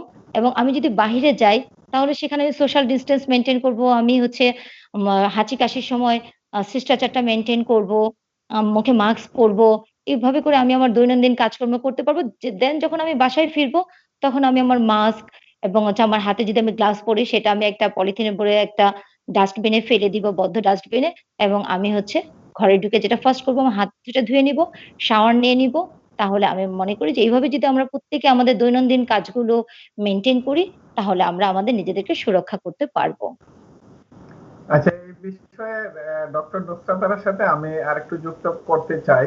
বেসিক্যালি প্রশ্নকর্তার যে প্রশ্নটা ছিল, সেটা বলছে যে বাংলাদেশে 40% লোক করোনায় আক্রান্ত। তো এটা অ্যাকচুয়ালি দি ইকোনমিস্ট একটা পত্রিকার সাম্প্রতিক একটা রিপোর্ট বের হয়েছে, যে এটা তো ইকোনমিস্ট পত্রিকা কিসের ক্রাইটেরিয়া বের করেছে সেটা আমরা ডিটেলস আমাদের কাছে তার ফ্যাক্টর গুলো জানা নাই, সেই জন্য সরাসরি যে এটা সত্য মিথ্যা এটা বলা যাবে না। তবে আমার অ্যাজাম্পশন যে 40% লোক এখনো আক্রান্ত হয় নাই। আমরা প্রত্যেকে যদি নিজ নিজ ফ্যামিলির স্ট্যাটিস্টিক্স নেই, যে যেখানে 40% মানে কি, কোন পরিবারের সদস্য সংখ্যা যদি 10 জন থাকে, সেখানে 4 জন আক্রান্ত। আপনার প্রত্যেকটি ফ্যামিলি বাংলাদেশে যারা আছেন, আপনারা নিজেরা যদি নিজেদের আশেপাশের ফ্যামিলির আত্মীয় স্বজনের মাঝে অ্যানালাইজ করেন, আমার মনে হয় সেটা 40% বলে মনে হয় না। তো ইকোনমিস্ট পত্রিকার রিপোর্টটা তাদের কিসের ভিত্তিতে করা হয়েছে সেটা যেহেতু জানি না, আমরা শুদ্ধ বা মিথ্যা যে 40% আক্রান্ত না, সেটা আমাদের ব্যক্তিগত পারিবারিক পারিবারিক বাকি জায়গা যায়, যেমন আমার ফ্যামিলিতে যে পরিমাণ লোকসংখ্যা আছে একজন আক্রান্ত হচ্ছে, আমার স্যার যে কালাম ফ্ল্যাট স্যার, আছে এখানে আপনার ১,৫০০ আপনার সাউন্ড ক্লিয়ারলি শোনা যাচ্ছে না। ভিউয়াররা কমেন্ট করছে যে ১৫০ আপনার সাউন্ড পরিবারের শোনা ফ্ল্যাট যাচ্ছে সেখানে। না। আমার মনে হয় সাউন্ড এখন কি শোনা যাচ্ছে? আমি যে জিনিসটা বলতে চাই যে 40% আক্রান্তের বিষয়টা আমাদের ধারণার মতো আহ, যুক্তিসঙ্গত না। আক্রান্ত এত বেশি হইতে পারে না, এটা প্রত্যেকটা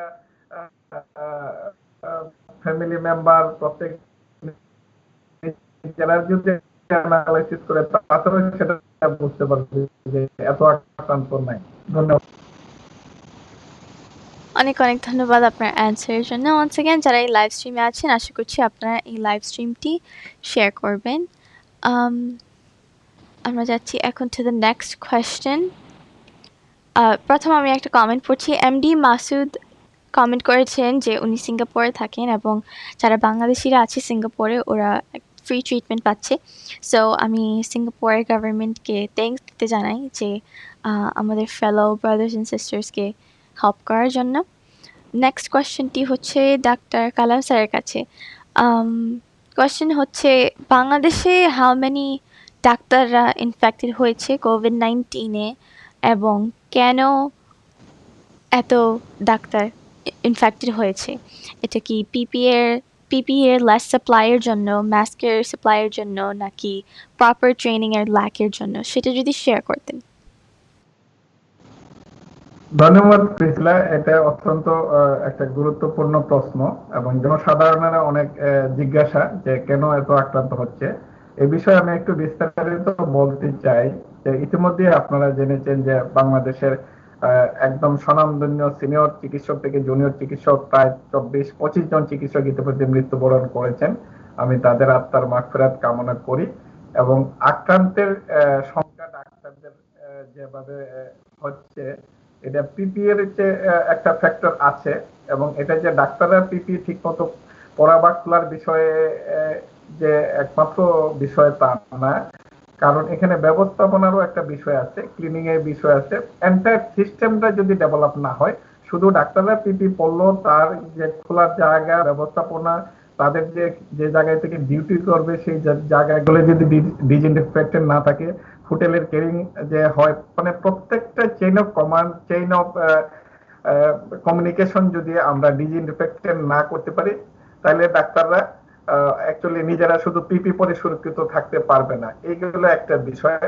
আরেকটা বিষয় হলো যে আমাদের অনেক সময় আমাদের যে রোগীরা অনেক সময় সমস্যাগুলার হাইড করতে চায়। বিশেষ করে প্রথম দিকে এই প্রবণতাটা অনেক বেশি ছিল যে কোভিড এর সিমটম হাইড করতে চায়, ভাবে যে হসপিটাল সে সার্ভিসটা পাবে না, সেই জন্য সে কোভিড এর যে লক্ষণগুলো সাবসাইড করে অন্য লক্ষণগুলো বলে হসপিটালে সেবা নিতে চায় গেছে বারবার, এবং এই ভুল তথ্য দিয়েছে এবং সে যে আক্রান্তর কোনো এলাকা থেকে আসছে সেটাও হাইড করে গেছে এবং তার ফ্যামিলিতে কোনো আক্রান্ত লোক আছে সেটাও হাইড করে ডাক্তারদের কাছে গেছে। প্রথম দিকে ডাক্তার সেইভাবে সতর্ক বা স্বাস্থ্য সুরক্ষার বিষয়টা সেইভাবে পালন করে নাই, সেই জন্য প্রথম দিকে বেশি পরিমাণে ডাক্তার আক্রান্ত হয়েছে এবং নন কোভিড হসপিটালে এই আক্রান্তের সংখ্যা বেশি।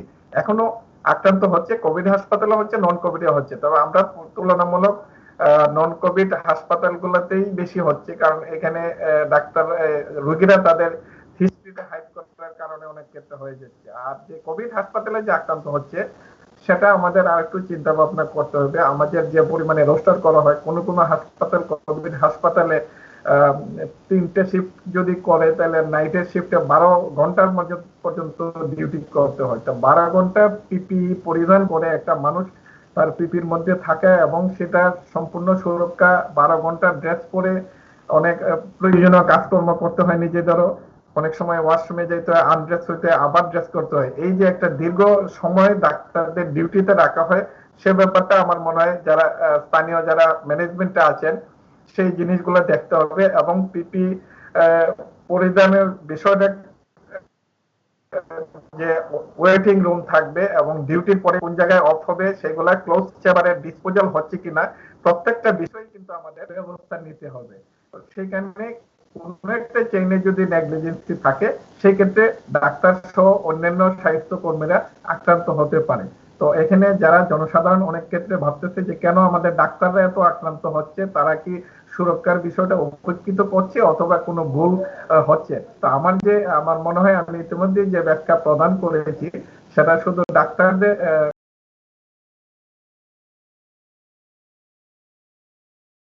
প্লেসগুলা কত ঘন্টায় ডিউটি করতেছে, তাদের ট্রান্সপোর্ট, তার হোটেল ম্যানেজমেন্ট সবকিছুর উপরে নির্ভর করে। এবং আমি মনে করি যে এই বিষয়ে আমাদের যারা কর্তৃপক্ষ আছে এটা গবেষণা করে ডাক্তাররা কেন আক্রান্ত হচ্ছে খুব সহজেই এটা গবেষণা করা যায়, কোথায় নেগলিজেন্সি আছে, কোথায় চেইন অফ কমান্ড ব্রেক হচ্ছে, সেগুলো আইডেন্টিফাই করে দ্রুত ডাক্তারদের সুরক্ষার বিষয়টা নিয়ে হবে। অন্যথায় আমাদের স্বাস্থ্য ডাক্তার এবং অন্যান্য স্বাস্থ্যকর্মীরা যদি একই হারে আক্রান্ত হইতে থাকে, তাহলে ভবিষ্যতে যেভাবে সংক্রমণ বৃদ্ধি পাচ্ছে আমাদের এক সময় এই বিষয়টা একটা জটিল আকার ধারণ করবে। এই বিষয়ে স্বাস্থ্য কর্তৃপক্ষ দ্রুত ব্যবস্থা নিবে এই আশা করি আমি। ধন্যবাদ। অনেক অনেক ধন্যবাদ আপনার অ্যান্সারের জন্য। ওয়ান্স এগেন যারা এই লাইভ স্ট্রিমে আছেন আশা করছি আপনারা এই লাইভ স্ট্রিমটি শেয়ার করবেন। নেক্সট কোয়েশ্চেনটি হচ্ছে ডাক্তার নুসরাতের জন্য। সুমিত পল সুমন কমেন্ট করেছেন যে ওনার বোন একটি বেবি ডেলিভার করেছে on the 27th of April। এখন বাচ্চার যে umbilical কর্ডের প্লেসটা থাকে বা নাভি যেটা থাকে এটা এখন স্টিল ওয়েট। সো এখন ওনার কি করা দরকার সেটা যদি শেয়ার করতেন। আচ্ছা, ধন্যবাদ সুন্দর একটি কোশ্চেন করার জন্য। বাচ্চার যে নাভিটা আমরা এখন কিন্তু বলি যে নাভিটা ড্রাই রাখার জন্য। ওয়েট যদি থাকে তাহলে হচ্ছে যে বাচ্চাকে ইমিডিয়েট একজন ডক্টরের শরণাপন্ন হতে হবে যে কোনো ইনফেকশনের সাইন আছে কিনা। যদি কোনো ইনফেকশনের সাইন থাকে তাহলে নাভিটা ওয়েট থাকবে। আর নরমালি কিন্তু নাভিটা ওয়েট থাকবে না, এবং আমরাও বলি যে নাভিতে কিছু দেওয়ার জন্য না, নাভিটা ড্রাই রাখবে। তাহলে ভালো থাকে। তো এখন যদি নাভিটা ওয়েট থাকে তাহলে দেখতে হবে যে ইনফ্ল্যামেশন এর কোনো সাইন আছে কিনা। তো সেটা একটু দেখার পরে তাহলে সেভাবে করে উম আ নিতে হবে ট্রিটমেন্টটা। আমার মনে হয় ইমিডিয়েট একজন অম শিশু চাইল্ড স্পেশালিস্ট এর সাথে শরণাপন্ন হওয়া ভালো। যদি ওয়েট থাকে। আর এছাড়া আরেকটু দেখতে হবে যে বাচ্চার গায়ে শুধু নাভিটাই ওয়েট নাকি না তার গায়ে টেম্পারেচার আছে বা আদার কোনো সাইন সিম্পটম আছে কিনা। যদি নাভিটা ওয়েট থাকে তাহলে আমরা আমেরিকান সেপসিস মনে করি একটা ডিজিজ কন্ডিশন। সেটাকে জানার জন্য হচ্ছে একজন সে চাইল্ড স্পেশালিস্টের শরণাপন্ন হওয়া ভালো। অনেক অনেক ধন্যবাদ আপনার অ্যান্সারের জন্য। ওয়ান্স এগেন যারা এই লাইভ স্ট্রিমে আছেন আশা করছি আপনারা এই লাইভ স্ট্রিমটি শেয়ার করবেন। নেক্সট কোয়েশ্চেনটি হচ্ছে ডাক্তার চৌধুরীর কাছে। একজন জিজ্ঞেস করেছেন কেউ যদি কোভিড-19 মারা যায় তাহলে আমরা জানি যে এটার স্প্রেড হতে পারে না আফটার 3 hours। সো এটা জেনেও আপনার অপিনিয়নে মানুষ কেন স্টিল ভয় পায় বডিদেরকে জানাজা দিতে সেটা যদি শেয়ার করতেন। এটা আসলে প্রথম দিকে একটু ভ্রান্ত ধারণা ছিল এবং আমাদের তথ্য কিছুটা বিভ্রান্তি ছিল যে আমাদের মৃত দেহ থেকে রোগ ছড়াতে পারে, কিন্তু এখন এটা বিভিন্ন গবেষণায় এবং ওয়ার্ল্ড হেলথ অর্গানাইজেশন এটা ডিক্লেয়ার দিয়ে দিচ্ছে এবং ভালোভাবে বলছে যে মৃত ব্যক্তির থেকে 3 ঘন্টার পরে আর ছড়ানোর সম্ভাবনা থাকে না, 3 ঘন্টার মধ্যে জীবাণুমুক্ত হয়ে যায়। জীবাণুগুলো মরে যায়, ভাইরাসগুলো বিশেষ করে, ফলে 3 ঘন্টা পরে যে কোনো ব্যবস্থা করা যায়। তো আর এত ভয়ের কিছু নাই, কিন্তু যেটা বলা হয়ে থাকে যে মৃত ব্যক্তির ধৌতকরণের সময় যে প্রথম যে ধৌতকরণের কাজটা করবে তার সিগনেশন বা অন্যান্য পরিষ্কার পরিচ্ছন্নতার বিষয়টাতে দায়িত্ব থাকবে, তারা যথাযথ পিপি পরে প্রোটেকশন নিয়ে করবে। এর পরবর্তী টাইমে যখন সে ক্লিন হয়ে যায়, ওয়াশ হয়ে যায়, এরপরে কিন্তু আর ছড়ানোর কোনো সুযোগ থাকে না। সেক্ষেত্রে আমরা এখন যে পরিমাণে হয় যে আত্মীয় স্বজন বা কেউই কবরে স্থানে যাইতে পারে না অথবা মৃতদের সাথে যাইতে পারে না, সে বিষয়টা আমার মনে হয় এখন এটা প্রমাণিত যে মৃত ব্যক্তির কাছ থেকে 3 ঘন্টা পরে আর ছড়ানোর সম্ভাবনা থাকে না। আমার মনে হয় এই বিষয়টা এখন সরকার একইভাবে বলতেছে এবং বিভিন্ন গবেষণায় প্রমাণিত হয়েছে। জনসাধারণ বা আত্মীয় স্বজন যারা মারা যাবে তাদের প্রতি মানবিক আচরণ করতে পারেন সংক্রমণ আশা করি হবে না। ধন্যবাদ। অনেক অনেক ধন্যবাদ আপনার অ্যান্সারের জন্য।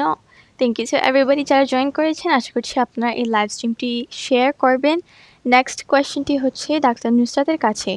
বাংলাদেশে যখন কেউ আক্রান্ত হয় বাই দ্য করোনা ভাইরাস, অনেকেই বেসিক্যালি একটা ড্রামা শুরু করে।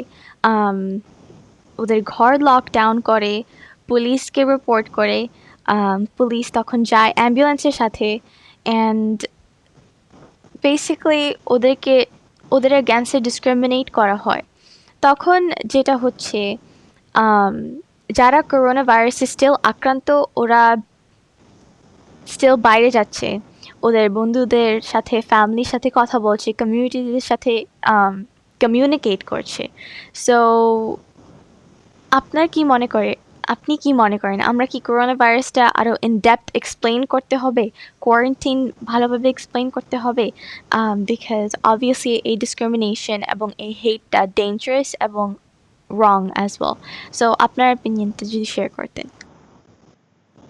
না, করোনা ভাইরাসে কেউ আক্রান্ত হলে তাকে একদম হেট করতে হবে এটা ঠিক না। কারণ সবাইকে ট্রিটমেন্টের আওতায় আসতে হবে। ট্রিটমেন্ট সে পাবে কিভাবে? তাকে যদি আমরা আইসোলেটেড করে তবে এটা করোনা ভাইরাস যদি কেউ আক্রান্ত হয় 20% কিন্তু কোনো সিম্পটম থাকে না। আর এই 60% দেখা যায় মাইল্ড সিম্পটম থাকে। এখন যদি কারো মাইল্ড সিম্পটম থাকে তাহলে কিন্তু তাকে আমরা ঘরেই আইসোলেশন রাখতে পারি। যেহেতু আমাদের বাংলাদেশের প্রেক্ষাপটে যদি বলি, কারণ বাংলাদেশে এত হসপিটাল ফেসিলিটি আমাদের এভেইলেবল না, বা সবগুলো হসপিটালকে এখনো করোনা ভাইরাসের জন্য ডেডিকেটেড করা হয় নাই। এখন আমরা যেটা করি সেটা হচ্ছে যে একটা পেশেন্ট যদি করোনা ভাইরাস পজিটিভ হয়, তাকে আমরা আইসোলেশনের জন্য তাকে আমরা এইটা বলি যে ঘরে থাকবেন এটা। এখন আশপাশের মানুষ যারা তারা অনেকে ভয় পেয়ে যায়। তো এইজন্য দেখা যায় যে আমাদের জানা অজানা অনেক ভয় আমাদের মধ্যে কাজ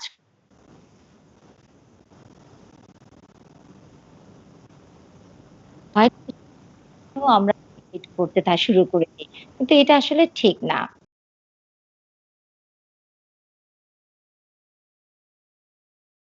তাই না? এটা একটা প্যান্ডেমিক কন্ডিশন। সে কোনো না কোনোভাবে সেটা সে ইনফেক্টেড হয়েছে। তাই তাকে প্রপার ট্রিটমেন্ট দিয়ে ফেসিলিটি দিতে হবে। যদি তাকে আমি ঘরে আইসোলেশন করে রাখতে পারি তাহলে ঘরেই রাখবো।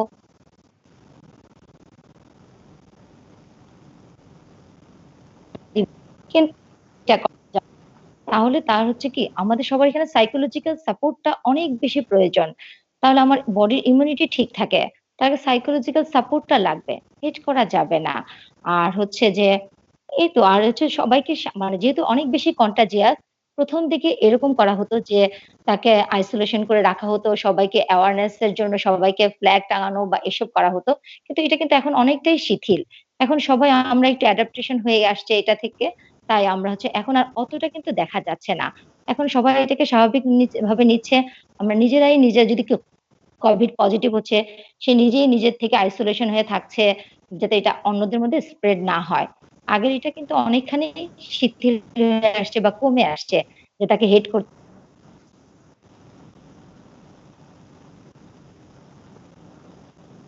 হবে। অনেক অনেক ধন্যবাদ আপনার অ্যান্সারের জন্য। once again যারা এই লাইভ স্ট্রিমে আছেন, অনেক অনেক ধন্যবাদ জয়েন করার জন্য। আশা করছি আপনারা এই লাইভ স্ট্রিমটি শেয়ার করবেন। নেক্সট কোয়েশ্চেনটি হচ্ছে ডক্টর চৌধুরী স্যারের কাছে। আমরা সবাই জানি হ্যান্ড ওয়াশ, মাস্ক পরতে হবে, গ্লাভস পরতে হবে, সোশ্যাল ডিস্টেন্সিং মেনটেন করতে হবে। বাট আপনি যদি কিছু স্পেশাল অ্যাডভাইস দিতেন, বিকজ বাংলাদেশি মানুষরা বেসিক্যালি এই রুলসগুলো জানে কিন্তু সবাই ফলো করে না। সো কোনো ওয়ে আছে কিনা যে আমরা সেফ থাকতে পারি without mask, gloves and social distancing, সেটা যদি শেয়ার করতেন। আসলে প্রথম দিকে এই বিষয়টার প্রতি জনগণ এমন দেয় নাই, কিন্তু এখন যথেষ্ট প্রচারণা এবং বিভিন্ন স্বাস্থ্য বিভাগ থেকে যেভাবে প্রচারণা দিয়েছে, অ্যাটলিস্ট জনগণ এটা বুঝছে যে এই রোগ থেকে বাঁচতে হলে আমাদের স্বাস্থ্য সুরক্ষা বিষয়গুলা যথাযথ মানতে হবে। এখনো যে মাস্কের বিষয়টা একটু নেগলিজেন্সি করা হয়, কিন্তু আমার মনে হয় যেভাবে সংক্রমণ বাড়তেছে সেই বিষয়ে আমাদের যে স্বাস্থ্য বিভাগ থেকে যে তথ্য দেওয়া হচ্ছে এবং এখন যে এটার ফলাফল দেখতেছে যে যদি আমরা স্বাস্থ্যবিধি না মানি তাহলে সংক্রমণ বাড়বে, এবং এখন দেখা যাচ্ছে যে লাস্ট এক সপ্তাহে অনেক অনেক বেশি পরিমাণে বাংলাদেশ সংক্রমণের পরিমাণ বেড়ে গেছে এবং মৃত্যু হারও বেড়ে গেছে। এখন জনগণ বুঝতেছে যে আমরা যে তথ্যগুলা বলছি, স্বাস্থ্য বিভাগ থেকে যে তথ্যগুলা বলা হচ্ছে সেগুলা সঠিক, এটুকু আমার মনে হয় এখন আর এই জিনিসটা অবহেলা করে না মানুষ। তারপরেও প্রশ্ন থেকে যায়, কারণ মাস্কের গুণগত মানও একটা বিষয় আছে।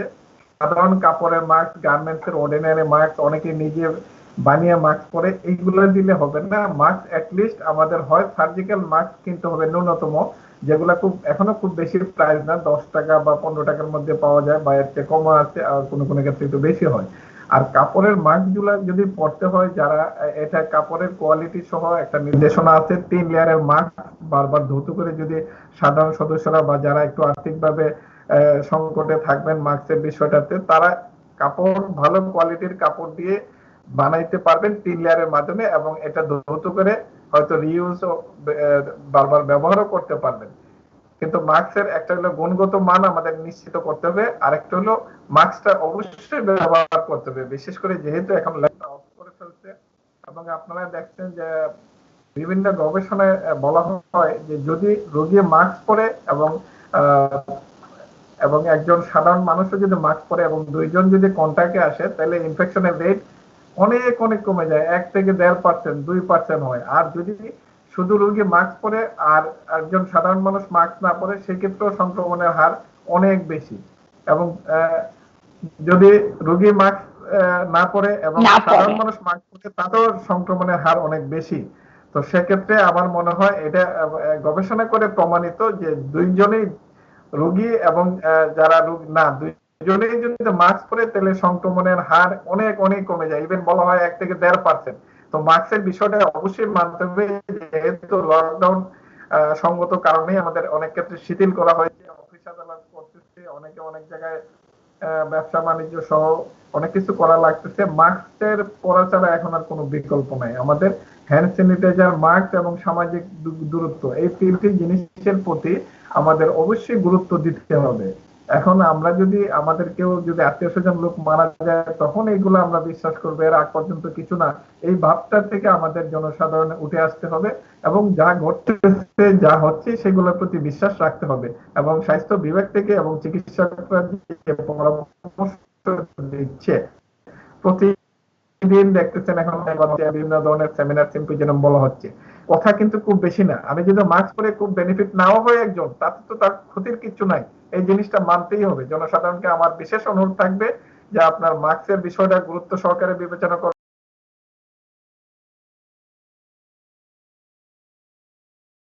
বিধিগুলো মেনে হাঁটি কাশি দিবেন। এই মিনিমাম কয়েকটা জিনিস মানা না ছাড়া আমাদের আর কোনো উপায় নাই। আমাদের সংক্রমণের হার বেড়ে গেছে, আমাদের মৃত্যুর হার বেড়ে গেছে। আমরা যদি আগে আপনাদের সঠিকভাবে বুঝাইতে নাও পারি, আমি মনে করি এখন এই বর্তমান পরিস্থিতিতে অবশ্যই এগুলা শতভাগ পালনীয় হিসাবে ধরে নিতে হবে। ধন্যবাদ প্রিসিলা। অনেক অনেক ধন্যবাদ আপনার অ্যান্সারের জন্য। যারা এই লাইভ স্ট্রিমে আছেন, আশা করছি আপনারা এই লাইভ স্ট্রিমটি শেয়ার করবেন। বিফোর আমরা কন্টিনিউ করি কোয়েশ্চেনের সাথে, আমি একটা কিছু অ্যাড্রেস করতে চাই। ডাক্তার ফেরদৌস খন্দকার, উনি একজন famous doctor in new York, এবং উনি অনেক পেশেন্টসকে হেল্প করেছে নিউ ইয়র্কে। এখন উনি গিয়েছে বাংলাদেশে, বাংলাদেশি পেশেন্টসদেরকে হেল্প করতে, বাংলাদেশি মানুষদেরকে হেল্প করতে। সো আমি ওনার পলিটিক্যাল ভিউ ওর কিছু জানি না, বাট উনি যেই কাজ করছে, অবভিয়াসলি ওনার কাজ আমার রেসপেক্ট করা দরকার। সো যারা ভালো কাজ করতে চেষ্টা করছে, আমি আপনাদেরকে রিকোয়েস্ট করবো যে ওদের পেছনে খারাপ কথা বলবেন না বা ইনসাল্ট করবেন না। উনি বাংলাদেশে গিয়েছে বাংলাদেশি পেশেন্টদেরকে হেল্প করতে, টাকা আর্ন করতে না, or anything along those lines. So আমি মনে করি না যে এটা ফেয়ার যে আমরা ওনাকে নিয়ে রুমার্স স্প্রেড করছি। সো উনি যে কাজটা করছে, এটা ভেরি হিউম্যানিটেরিয়ান ওয়াইজ এবং অনেক অনারেবল কাজ। সো আমি আশা করছি এবং রিকোয়েস্ট করছি যে ইনস্টেড অফ স্প্রেডিং রুমার্স, আপনারা um, ওনাকে সাপোর্ট করবেন। সো ওয়ান্স অ্যাগেন আশা করছি আপনারা এই লাইভ স্ট্রিমটি শেয়ার করবেন। আমরা অনেক ইম্পর্ট্যান্ট অ্যাডভাইস শেয়ার করছি এই লাইভ স্ট্রিমে। নেক্সট কোয়েশ্চেনটি হচ্ছে ডাক্তার চৌধুরী স্যারের কাছে।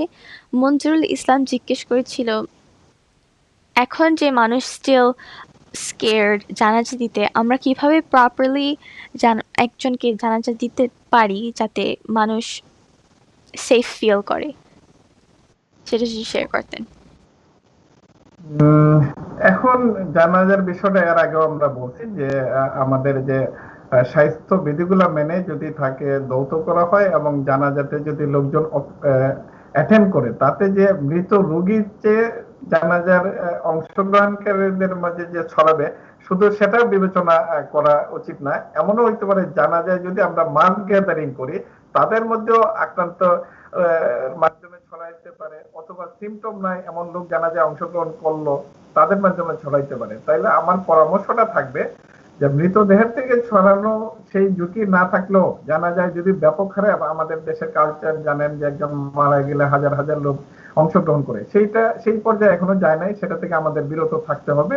এবং যারা অংশগ্রহণ করতে চায়, নিকটাত্মীয় যারা, তারা সামাজিক সুরক্ষা গুলা নেবে এবং দূরত্ব বজায় রেখে যদি জানাজায় অংশগ্রহণ করতে পারে, এটা আমার মনে হয় সেই বিষয়টা বিবেচনায় নিতে হবে। তবে এত ব্যাপক হারে অংশগ্রহণ না, আত্মীয় স্বজন এবং যারা একদম কাছের তারা অংশগ্রহণ করবে, এবং সেক্ষেত্রে স্বাস্থ্য সুরক্ষা, মাস্ক পরবে, সামাজিক যে দাঁড়াবে নামাজে দাঁড়ের দূরত্বটা বজায় রাখবে, সেটা পালন করলে আমার মনে হয় হয়ে যাবে। তবে ব্যাপক হারে আমাদের প্রচলিত অর্থে যেভাবে হাজার হাজার মানুষ জানা যায় অংশগ্রহণ, সেই পর্যায়ে এখন আমার নাই, কারণ আমাদের এখন প্যান্ডেমিক কন্ডিশন তাতে অনেক বেশি আক্রান্তের সংখ্যা। ধন্যবাদ। অনেক অনেক ধন্যবাদ আপনার অ্যান্সারের জন্য। নেক্সট কোয়েশ্চেনটি হচ্ছে ডাক্তার নুসরাতের জন্য। মোহামেদ না সরি সোনিয়া শম্পা জিজ্ঞেস করেছেন, ইফ একজন মায়ের COVID-19 আছে, তাহলে ওরা কি স্টিল ব্রেস্ট ফিড করতে পারবে কিনা, এন্ড ইফ ওরা ডিসাইড করে যে ব্রেস্ট ফিড করবে, তাহলে কোনো রিস্ক আছে কিনা বাচ্চার জন্য, সেটা যদি শেয়ার করতেন। ওকে, ধন্যবাদ সোনিয়া সুন্দর একটা কোশ্চেন করার জন্য। এটা একদম সময় উপযোগী একটা কোশ্চেন। কারণ আমরা যারা মা যারা, তাদের হয় আমরা একটা পোর্শন প্রেগনেন্ট হয়, গর্ভবতী, একটা পোর্শন থাকে ল্যাকটেটিং মাদার, এরকম। তো এখন হচ্ছে যে ল্যাকটেটিং মাদার মানে ব্রেস্ট ফিড করায় তার বাচ্চাকে, এখন মা যদি পজিটিভ হয়, আমরা জানি এটা একটা কন্টাজিয়াস ডিজিজ। মা এবং বাচ্চা ব্রেস্ট ফিডিং এর সময় কিন্তু সবচেয়ে কাছাকাছি থাকে। মা আমরা ব্রেস্ট ফিডিং যেভাবে করাই, সেই নিয়মটাতে কিন্তু মা আর বাচ্চার ডিস্টেন্স একেবারেই কম থাকে, কুলের মধ্যে থাকে। কারণ মার শ্বাস প্রশ্বাস পুরাটাই বাচ্চার শরীরে কিন্তু যাবে। সেই ক্ষেত্রে কি হবে, মা যেহেতু ইনফেক্টেড, আমরা কিন্তু বারবার বলছি, যদি একজন ইনফেক্টেড পেশেন্ট সে যদি একটা মাস্ক ইউজ করে, তাহলে কিন্তু সে ইনফেকশনের চান্স অনেক কমে যায় ছড়ানোর। 1 to 2%, 3% এর বেশি কিন্তু না। তার মা যখন তার বাচ্চাকে ব্রেস্ট ফিড করাবে, সে তার হাত দুটো ভালো করে ধুয়ে নিতে হবে। তারপর হচ্ছে যে বাচ্চাকে প্রপার ক্লথ নিবে, সে নিজে ক্লথ নেবে। এমনি কিন্তু অন্য সময় আমরা বলি ব্রেস্ট ফিডিং এর সময় স্কিন টু স্কিন কন্টাক্ট, কিন্তু এই কোভিড মার বেলায় সেটা না। কোভিড মা প্রপার ড্রেস পরবে, বাচ্চাকে প্রপারলি ড্রেস পরাবে যেন স্কিন কন্টাক্ট না আসে। মা ইচ্ছে করলে 2টা গ্লাভস পরে নিতে পারে হাতে, এবং সে অবশ্যই একটা মাস্ক পরে ব্রেস্ট ফিড করাবে। এটা একটা বলে। আর অনেক সময় বলে, যদি মা খুব বেশি সিক হয়, যে সে তার ব্রেস্ট ফিড করাতে পারছে না, তাও কিন্তু আমরা ব্রেস্ট ফিড বন্ধ রাখবো না। আমরা কি করব, মার ব্রেস্ট মিল্ক এক্সপ্রেস করে সেই বাচ্চাকে দিব। এবং যদি মা একেবারে ক্রিটিক্যালি ইল থাকে, তাহলেও কিন্তু বাচ্চাকে ব্রেস্ট ফিড থেকে বন্ধ রাখা যাবে না। তাহলে অন্য মার ব্রেস্ট ফিড মানে মিল্ক এক্সপ্রেস করে সেই বাচ্চাকে দিতে হবে। এরকম বাচ্চার এটা রাইট ব্রেস্ট মিল্ক এর উপরে। সেজন্য কোনোভাবেই এই রাইট থেকে তাকে বঞ্চিত করা যাবে না। এবং মা যদি প্রপার প্রোটেকশন নেয়, তাহলে ইনফেকশনের চান্স অনেক কম।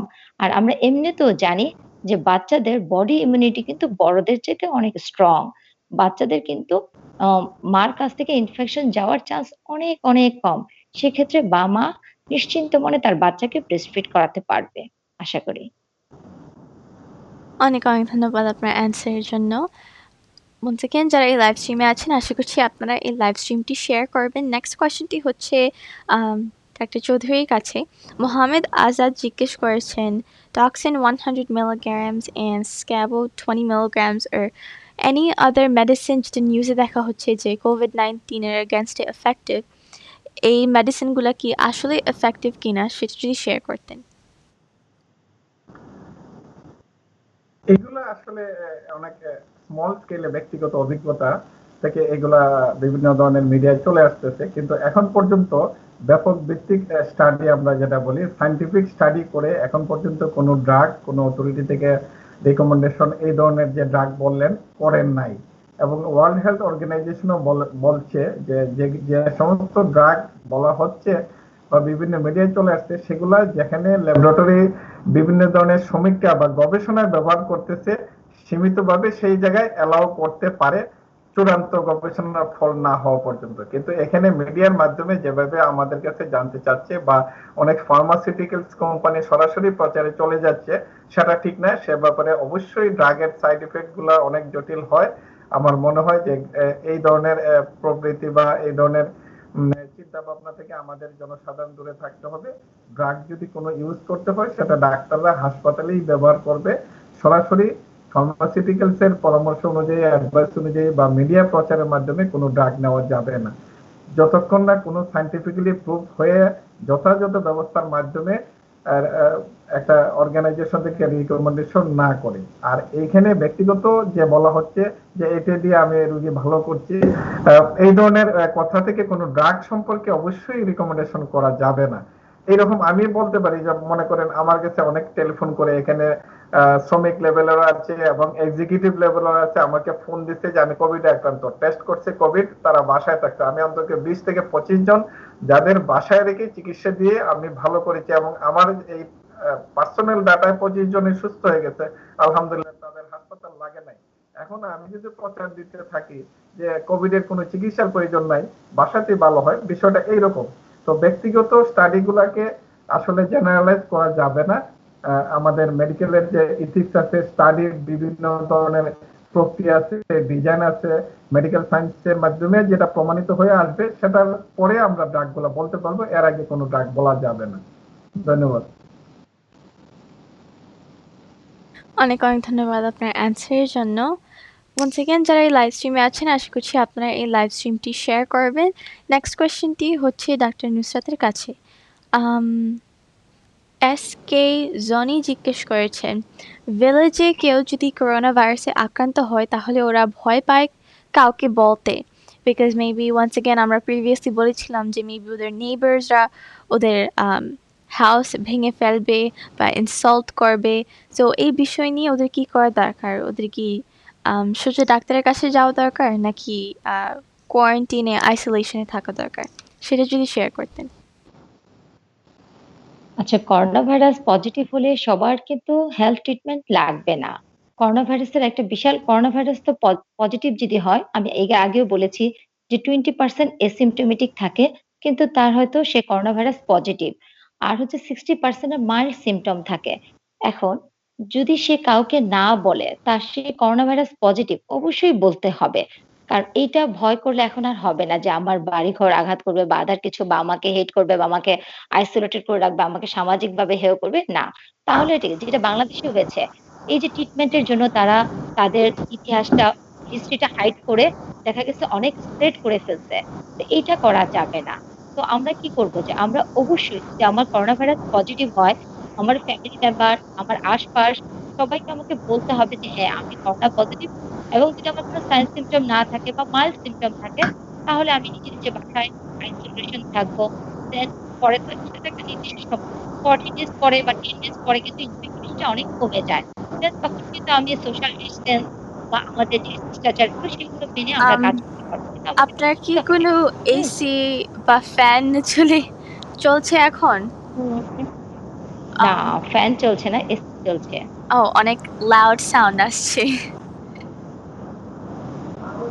এখন জি?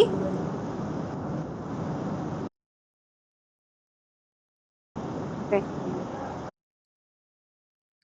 আমরা এখন যাচ্ছি to the next question, but before that, once again যারা এই লাইভ স্ট্রিমে আছেন আশা করছি আপনারা এই লাইভ স্ট্রিমটি শেয়ার করবেন। Um, নেক্সট কোয়েশ্চেনটি স্টিল ডক্টর নুসরাত ম্যাডামের কাছে। সো আপনার জেনারেল অ্যাডভাইস কি এখন প্যান্ডেমিকের মাঝখানে প্রেগনেন্ট উমেনদের জন্য? Um, ওরা কিভাবে ওদের নিজেকে এবং ওদের বাচ্চাকে সেফ রাখতে পারে, এবং কোনো স্পেসিফিক খাবার আছে কিনা যেটা আপনি রেকমেন্ড করবেন, maybe specific vitamins or anything like that, সেটা যদি শেয়ার করতেন। সুন্দর একটা কোয়েশ্চেন করার জন্য। এখন ১ম আমরা যখন মারা আমাদের কাছে আসবে, তখন ফার্স্ট আমরা তাদেরকে বলব যে প্রেগন্যান্ট না হওয়ার জন্য। কেন? কারণ এই ভাইরাসটা নতুন। আমরা জানি না এই ভাইরাসটা প্রেগন্যান্ট মার উপর কি ইফেক্ট করবে এবং তার যে বাচ্চাটা তার উপর কি ইফেক্ট করবে। এটা সবটাই এখন ট্রায়াল চলতেছে। তাই আমরা বলব যে যদি কোনো মা প্ল্যান করেন যে প্রেগন্যান্সি নিবেন, তাহলে বলব যে প্রেগন্যান্সি এই সময়টাতে অন্ততপক্ষে নিয়েন না। ৪-৫ টা মাস একটু অপেক্ষা করেন। আমরা দেখি এই ভাইরাসের কি ইফেক্ট। কিন্তু এর মধ্যেও যেহেতু সবাই মানে বাসায় আছে বা রিল্যাক্স আছে বা লকডাউন এর কারণে দেখা যাচ্ছে অনেক মা এমনিতেই প্রেগন্যান্ট হয়ে যান। তো যদি কোনো মা প্রেগন্যান্ট হয়ে যান, তখন কিন্তু আমরা বলতেছি তাহলে কিন্তু কন্টিনিউ দ্যা প্রেগন্যান্সি। তখন প্রেগন্যান্সিটা হ্যাম্পার করা যাবে না। সেই ক্ষেত্রে মারা কি করবে? তারা হচ্ছে ফুডের বিষয়টা বলি। যদি সে ভিটামিন খেতে চায়, আমরা জানি ভিটামিন সি বা জিঙ্ক হচ্ছে রোগ প্রতিরোধ ক্ষমতা বৃদ্ধি করে। তাহলে মা ১ম ৩ মাসে তো আমরা মাদেরকে এমনিতেই জিঙ্ক সাপ্লিমেন্ট দিয়ে থাকি। কেন দিয়ে থাকি? যাতে এটা congenital anomaly না করে। এমনিতেই আমরা ১ম ৩ মাসে জিঙ্ক সাপ্লিমেন্ট দেই। পরের ৩ মাসে আমরা আয়রন, ক্যালসিয়াম এড করি গর্ভবতী মাদের। আর স্পেশালি যেটা বলি, রোগ প্রতিরোধ ক্ষমতা বাড়ানোর জন্য ভিটামিন সি কন্টেইনিং যে ফুডগুলো, সেই ফুডগুলো তারা তাদের খাবারের তালিকায় বেশি রাখতে পারে। এছাড়া মাছ, মাংস, দুধ, ডিম, প্রোটিন খাবারগুলো রাখবে যাতে আমাদের বডি ইমিউনিটিটা বাড়ে। তবে সবচাইতে মজার যে বিষয়টা হচ্ছে, এতটুকু সময়ের মধ্যে যতটুকু স্টাডিতে আসছে, দেখা যাচ্ছে যে মহিলারা কিন্তু ইনফেকশনের চান্স পুরুষদের চাইতে অনেক কম। কেন? তার ২ টা কারণ। একটা কারণ দেখা যাচ্ছে মহিলাদের শরীরে হরমোন, এটা অবশ্য নতুন এরকম স্টাডিতে আসতেছে যে মহিলাদের শরীরে ইস্ট্রোজেন হরমোনের কারণে পুরুষের চাইতে মহিলাদের ইনফেকশনের চান্স অনেক কম। সেকেন্ড হচ্ছে আমাদের একটা ক্রোমোজোম বলি আমাদের বডিতে। ক্রোমোজোম মহিলাদের ক্রোমোজোম হচ্ছে XX। XX ক্রোমোজোমের কারণেও মহিলাদের ইমিউনিটি বেড়ে যায়। যার দরুন হচ্ছে মহিলারা পুরুষদের তুলনায় অনেক বেশি ইনফেকশনের চান্সটা কম থাকে। আর এই সময় প্রেগন্যান্ট মাদের আমরা বলি, আমাদের বাংলাদেশে যেটা বলি, তারা আমাদেরকে টেলিমেডিসিনের মাধ্যমে আমাদের কাছ থেকে পরামর্শ নিবে। তারপর যদি কোনো মার টেলিমেডিসিনের এবং ৪ বার WHO রিকমেন্ডেশন এ যে আমরা বলি যে ৮ বার তার অ্যান্টিনেটাল ভিজিটে আসবে। কিন্তু আমাদের বাংলাদেশে আমরা বলি ৪ বার ইসের জন্য। তো এখন যদি ৪ বারও কোনো মা আসতে না পারে, তাহলে আমরা বলি টেলিমেডিসিনের মাধ্যমে তারা আমাদের গাইনোকোলজিস্টদের কাছ থেকে পরামর্শটা নিবে। এবং তাদেরকে আমরা বলি ফার্স্ট ট্রাইমেস্টারে কিছু আমরা টেলিফোনের মাধ্যমেই বলি কিছু ইনভেস্টিগেশন করার জন্য। বা সেকেন্ড ট্রাইমেস্টার যখন আসে ৫ মাসের সময় ২০ সপ্তাহ যখন হয় বা ৫ মাস, তখন আমরা বলি আপনারা একটা অ্যানোমালি স্ক্যান করান এবং সেই অ্যানোমালি স্ক্যানটা নিয়ে আমরা বলি যে যদি সম্ভব হয় তাহলে ফিজিক্যালি আমাদের সাথে অ্যাটেন্ড করেন। তাহলে আমরা তখন তাদের শারীরিক কোনো সমস্যা আছে কিনা দেখতে পারি এবং এই সময়টাতে আমরা টিটির টিকাটা তাদেরকে দিতে পারি এবং তাদেরকে ফিজিক্যাল চেকআপটা করাইতে পারি। এরপর তাদেরকে আমরা বলি যে যদি তাদের সম্ভব হয় তাহলে ২৮ থেকে ৩২ সপ্তাহ সময় একবার আসবে। আর তারপরে আবার ৩৬ সপ্তাহ সময় আসবে এরকম। কিন্তু যদি কোনো মার সেটা সম্ভব না হয় বা লকডাউন বা আদার তার পক্ষে সম্ভব না তাহলে সে টেলিমেডিসিনের মাধ্যমে আমাদের সাথে যোগাযোগ করবে এবং বিভিন্ন মাধ্যম যেমন WhatsApp মা বা মেসেঞ্জার বা বিভিন্ন মাধ্যমে তারা তাদের রিপোর্টগুলো যদি আমাদের কাছে পাঠায় তখন আমরা রিপোর্টগুলো দেখে তাদেরকে একটা ট্রিটমেন্ট অ্যাডভাইস করি। এভাবে করে মারা চেকআপ নিতে পারে। আর তাছাড়াও যদি গর্ভবতী মা যদি বাসার বাহিরে বের হয়, তাহলে সে মাস্ক পরে বের হবে, সোশ্যাল ডিসট্যান্স মেইনটেইন করবে, হাঁচি-কাশির সময় শিষ্টাচারটা মেইনটেইন করবে এবং বাসায় ফিরে সবার ১ম এ সে তার মাস্ক এবং হাতের গ্লাভসটা একটা পলিথিনে ভরে সেটা একটা বদ্ধ ডাস্টবিনে ফেলে দিবে এবং সে শাওয়ার নিবে এবং তার বাসায় এন্টিনেটাল চেকআপ এ মানে গর্ভবতী কোনো মায়ের বাসায় যদি কোনো কারোর জ্বর বা আদার কিছু থাকে বা কোভিড সাসপেক্টেড করে যদি জ্বর থাকে, তাহলে সেই পারসন এর কাছ থেকে, সেই ব্যক্তির কাছ থেকে মা একটু ডিসট্যান্স মেইনটেইন করে থাকবে। সে একটু আলাদা থাকবে। তার কনট্যাক্ট এ অতটা আসবে না। অথবা তাদের বাসায় যদি কোনো প্রবাসী আত্মীয়স্বজন আসে, যার গায়ে একটু টেম্পারেচার আছে বা একটু জ্বর থাকতে পারে বা ঠান্ডা, কোল্ডনেস তাহলে তাদের কাছ থেকেও সে 40 মিনিমাম 40 ডেজ সে তার কাছ থেকে দূরে থাকার চেষ্টা করছে। এক্ষেত্রে একজন মা তার নিজেকে সুরক্ষা রাখতে পারেন এই প্যান্ডেমিক সিচুয়েশন এ। অনেক অনেক ধন্যবাদ আপনার অ্যান্সারের জন্য। আমরা রিচ করছি almost the end of this live stream. Around 2 more questions আছে। নেক্সট কোয়েশ্চেনটি হচ্ছে ডাক্তার চৌধুরীর জন্য। এমডি মোশাররফ হোসেন কমেন্ট করেছেন, after 45 days of suffering from the coronavirus উনি এখন রিকভার করেছে এবং উনি এখন নতুন প্রবলেম ফেস করছে। উনার ফেসে সোয়েলিং আছে এবং রেডনেস আছে। ডাক্তার ওনাকে অ্যান্টি অ্যালার্জিক মেডিসিন দিয়েছেন, কিন্তু কোনো চেঞ্জ হচ্ছে না। সো উনি এখন কি করা দরকার সেটা যদি শেয়ার করতেন। শুধু 45 ডেজ ওনার চিকিৎসা অতিক্রান্ত হয়েছে। এখন যে লক্ষণের কথাটা বললেন, আমার মনে হয় এটা অরিড হওয়ার মতো কোনো উপসর্গ না।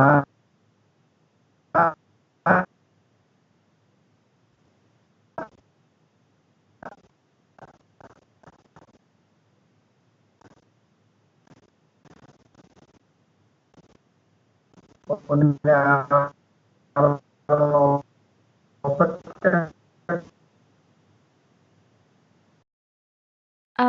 মোস্ট লাইকলি কানেকশনের প্রবলেম হচ্ছে এখন। ওকে, মেডিসিন বিশেষজ্ঞের পরামর্শ নিতে পারেন। জি, অনেক অনেক ধন্যবাদ আপনার অ্যান্সারের জন্য। লাস্ট কোয়েশ্চেনটি বেসিক্যালি হচ্ছে একটা জেনারেল কোয়েশ্চেন ডাক্তার নুসরাতার জন্য। আমি জিজ্ঞেস করছি, pregnant women generally check up করতে হয় every 2 or 3 months. So in this situation আপনি previous কোয়েশ্চেনে অ্যান্সার করেছিলেন, বাট আবার যদি রিপিট করতেন এই প্যান্ডেমিকের মাঝখানে এখন ওরা কি করা দরকার, ইফ মেবি ওরা বেসিকলি চেক আপ করতে পারে না। অ্যান্ড লাইভ স্ট্রিমটি এন্ড করার আগে আপনি যদি শেয়ার করতেন জেনারেল অ্যাডভাইস সবার জন্য, ভিউয়ারদের জন্য যদি কিছু শেয়ার করতে চান এটসেট্রা, সেটা যদি শেয়ার করতেন।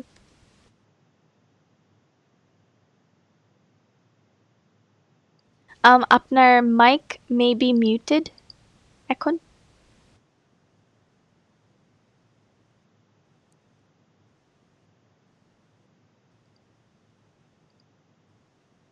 শোনা যাচ্ছে না, বাট এন্ড বাটনের সাথে একটা মিউট বাটন আছে, সেটা যদি ক্লিক করতেন। বাট আমি এখন যাচ্ছি ডাক্তার চৌধুরীর কাছে। আপনি যদি ভিউয়ারদের সাথে কোনো লাস্ট থটস শেয়ার করতেন, কিভাবে আমরা সবাই সেফ থাকতে পারি, কোন রুলস এন্ড রেগুলেশন ফলো করা দরকার, সেটা যদি শেয়ার করতেন। আমি দর্শকদের অনেক ধন্যবাদ জানাই, অনেকক্ষণ আমাদের কথা শুনতেছেন। আমরাও চেষ্টা করছি দর্শকের কথার উত্তর দেওয়ার। এখন কয়েকটা বিষয়ের প্রতি আমাদের একটু নজর দিতে হবে। বিশেষ করে কয়েকটা বিষয়ের প্রতি আমাদের নজর দিতে হবে যে এই মুহূর্তে যে হারে সংক্রমণ বা আক্রান্তের সংখ্যা বাড়তেছে, যে আমাদের কোথায় কোথায় এই আমাদের আইসোলেশন, আমাদের বিশেষ করে নিরাপত্তা, স্বাস্থ্য সুরক্ষার বিষয়গুলো কোথায় ব্রেকিং হচ্ছে। যেমন মনে করেন একজন বলল যে আমি বাসায় আছি, বাসা থেকে তো অনেকদিন বের হই নাই, সেই সমস্ত বাসায় আক্রান্ত হয়ে যাচ্ছে। তো সেই বাসায় যে আক্রান্ত হচ্ছে, এখানে ব্রেকিং গুলা কি দেখেন, আমি যদি ইনফরমেশন শেয়ার করি অনেকে উপকৃত হবেন। যেমন আমার জানা মতে একটা ডাক্তার ফ্যামিলিতে ইনফেকশন ছড়াইছে বাসায় থাকার পরও, দেখা গেল যে ড্রাইভার একটা চাবি ক্যারি করছে, তার বাচ্চার কাছে দিছে, পরে ড্রাইভার আক্রান্ত ছিল এবং বাচ্চা প্রথম আক্রান্ত হয়ে গেছে। তো এই সমস্ত জিনিসগুলো এখন আমাদের যারা আপনাকে আমরা শুনছে না। স্বাস্থ্য এটা কি? সুরক্ষার সাথে এগুলা যুক্ত করতে হবে। যেমন আপনাদের ফ্যামিলি মেম্বারের মধ্যে বিশেষ করে ড্রাইভারের মাধ্যমে অথবা বাইরের কোনো সার্ভিসম্যান ফ্ল্যাটে ঢুকতেছে বা কোনো বাড়িতে ঢুকতেছে, এগুলা এখন অ্যালাউ করা যাবে না।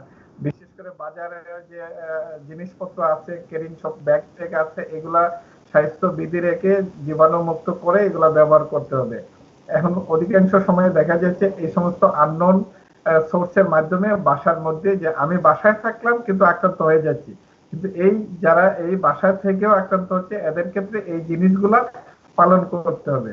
অনেক ড্রাইভারের মাধ্যমে আক্রান্ত হয়েছে, অনেক সার্ভিসম্যানের মাধ্যমে আক্রান্ত হয়ে যাচ্ছে। এই জিনিসগুলো আমাদের অন্যান্য স্বাস্থ্যবিধির সাথে নজরে রাখতে হবে। আর একটা জিনিস আপনি বারবার প্রশ্ন আসছিলেন যে আমাদের সামাজিকভাবে যারা আক্রান্ত হয় তাদেরকে অনেক হেয় করা হচ্ছে, বঞ্চিত করা হচ্ছে, অমানবিক আচরণ করা হচ্ছে। কয়েকবারই ডক্টর নসরাত বোঝাতে চেষ্টা করছে, আমি এর সাথে যুক্ত করতে চাই যে আমাদের কাছে অনেক উদাহরণ আছে যে একটা ফ্যামিলিতে 4 জন বা 5 জনের বসবাস, এর মাঝে একজন আক্রান্ত হয়েছে, সে জানেই না কোভিড পজিটিভ, পরে টেস্ট করে দেখা গেল যে বাকি 4 জন কিন্তু এমনিতেই আক্রান্ত হয় নাই। ফলে এটা নিয়ে এত ভয়ের কিছু নাই, আমাদের এত ভয় পেলে চলবে না। আমাদের স্বাস্থ্য সুরক্ষা মেনটেন করে এই আক্রান্ত ব্যক্তির সাথে যে সমস্ত স্বাস্থ্য বিধিগুলো রক্ষা করার দরকার সেগুলোই মানলে হবে। আমাদের তাকে বয়কট করা, তাকে বঞ্চিত করা, একটা রুমে তালা মেরে অমানবিক আচরণ করা কোনো অবস্থাতেই গ্রহণযোগ্য না। জনসাধারণের প্রতি অনুরোধ থাকবে যে আপনারা যদি দূরত্ব মেনটেন করেন, মাস্ক করেন, ঘরের মধ্যেও যদি কোনো কোভিড থাকে তাও আপনারা আক্রান্ত হবে না। সেই বিষয়টা আপনাদের আমার মনে হয় একটু মানবিকভাবে দেখে নেবেন, এবং অন্যান্য স্বাস্থ্য সুরক্ষা যেখানে লিকিং হচ্ছে বা ছড়ানো রোগ সংক্রমণের যে জায়গাগুলো আছে এইগুলাতে আমাদের আরো সতর্ক হতে হবে, যারা আমরা ইতিমধ্যে বাসায় বসবাস করছি বা বাসা থেকে বের হয় নাই। বাসা থেকে আমরা নিজেরা বের হই নাই ঠিক, কিন্তু বাহির থেকেও যাতে বাসায় কোন রকম কোন সোর্স ডিসইনফেক্টেড না হয়ে ঢুকতে পারে সে বিষয়ে নজর রাখতে হবে। সে বিষয়ে বিশেষ করে বাজারের মাধ্যমে ঢাকা শহর বা ঘনবসতি এরিয়াতে অনেকেই ছড়াচ্ছে, সেই বিষয়টা আমাদের নজর দিতে হবে। দর্শকদের প্রতি এই পরামর্শগুলো থাকলো, যদি এতে কোনো উপকৃত হয়ে থাকে তা আমরা আসলে কৃতজ্ঞ থাকবো। অনেক অনেক ধন্যবাদ। ধন্যবাদ আপনার লাস্ট লিভিং থটস শেয়ার করার জন্য। ডক্টর নুসরাত তারা, আপনি যদি আপনার just basic general advice share করতেন ভিউয়ারদের জন্য। আচ্ছা, আমি যেহেতু গাইনোকোলজিস্ট, তাহলে গর্ভ মাদের জন্যই বলি। আমার কথা কি শোনা যাচ্ছে এখন? জি, হ্যালো? জি শোনা যাচ্ছে। আচ্ছা, ঠিক আছে। Okay, thank you. Okay, thank you. তো এখন হচ্ছে যারা গর্ভমা, তাদেরকে আমি এটুকু অ্যাডভাইস করব যে আপনারা ঘরে প্রথমত বলব যে আপনারা প্রেগন্যান্সি নিবেন না। এই সময় গর্ভ হবেন না। আর দ্বিতীয়ত যদি প্রেগন্যান্ট হয়ে যান, তাহলে সেটা কন্টিনিউ করতে হবে এবং আপনার জন্য এবং আপনার বাচ্চার জন্য দুজনের জন্যই মনে সাহস রাখতে হবে, পুষ্টিকর খাবার খেতে হবে। আমাদের সাথে আমরা টেলিমেডিসিনের মাধ্যমে যোগাযোগ মেইনটেইন করে আপনাদেরকে ট্রিটমেন্ট সেবা দিতে চেষ্টা করি। আপনারা আমাদের মতো ডাক্তারদের সাথে যোগাযোগ রাখবেন। টেলিমেডিসিনের মাধ্যমে আপনাদের সমস্যাগুলো আমাদেরকে বলবেন। আমরা সেগুলো যতটুকু সম্ভব চেষ্টা করব সমাধান দিতে। এছাড়া আপনাদের অন্ততপক্ষে এট লিস্ট ৪ টা ভিজিটে, আপনি যেটা আগে শুনতে চেয়েছিলেন, এট লিস্ট ৪ টা ভিজিট আমি বলব যদি সম্ভব হয় তাহলে WHO এর গাইডলাইন মেনে ৪ টা ভিজিটের জন্য অ্যান্টিনেটাল চেকআপে মারা আমাদের কাছে গাইনোকোলজিস্টদের কাছে আসবেন। তাহলে ৪ টা ভিজিটের যদি আমরা বলব যে ১ম ৩ মাসে প্রয়োজন হয় না। যদি কোনো সমস্যা না অ্যারাইজ করে, তাহলে সেই মারা প্রেগন্যান্সি টেস্ট পজিটিভ যদি আসে, তাহলে উনারা আমাদের সাথে যোগাযোগ মেইনটেইন করে ট্রিটমেন্টটা নেবে। ফার্স্ট ভিজিটে উনারা ৫ মাস যখন কমপ্লিট হয়, তখন উনারা আসতে পারেন। তখন আমরা কিছু পরীক্ষা-নিরীক্ষা করি, শারীরিকভাবে দেখি সবকিছু। তারপর ৭ মাসের সময়, আবার ৮ মাসের সময় এবং টার্মের সময়। এভাবে করে অ্যান্টিনেটাল চেকআপের মারা তারা আমাদের কাছে অ্যান্টিনেটাল সেবাটা নিতে পারেন। আর গাইনির যে সমস্যাগুলো হতে পারে, সেজন্য গাইনোকোলজিক্যাল প্রবলেম তো আর বসে থাকবে না। সেটাও প্রবলেম অ্যারাইজ করতে পারে। তবে খুব বেশি সমস্যা না হলে আমরা বলি যে আপনারা আমাদের কাছ থেকে টেলিমেডিসিনের মাধ্যমে ট্রিটমেন্টটা নিবেন, যেন আপনারা আপনাদের কষ্টটা লাঘব করতে পারেন। আর যদি খুব সমস্যা হয়, তাহলে কোনো সার্ভিসই কিন্তু বন্ধ নাই। কোভিড, নন কোভিড, কোভিড ডেডিকেটেড হসপিটালে কোভিড যারা পজিটিভ তাদেরকে ট্রিটমেন্ট দেওয়া হয়। যারা কোভিড নন কোভিড হসপিটালে অন্যান্য সাধারণ রোগীরা কিন্তু সবাই ট্রিটমেন্ট পাচ্ছেন। এবং গাইনি এবং অবস এটা এমন একটা বিষয়, এমন একটা সাবজেক্ট যে এটাকে আটকে রাখা যায় না। মানুষের যেমন মৃত্যু আছে, জন্মও তেমনই। এটাকে কোনো কিছুতেই আমরা আটকে রাখতে পারব না। তাই এই সেবাটা আমার মনে হয় সব দেশেই সচল আছে। এখন হয়তো কিছু সীমিত আকার হয় বা এটা সেটা।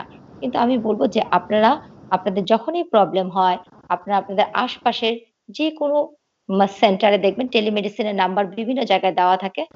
টেলিফোন নাম্বার, সেই নাম্বারে যোগাযোগ করে আপনারা সেবাটা নিবেন।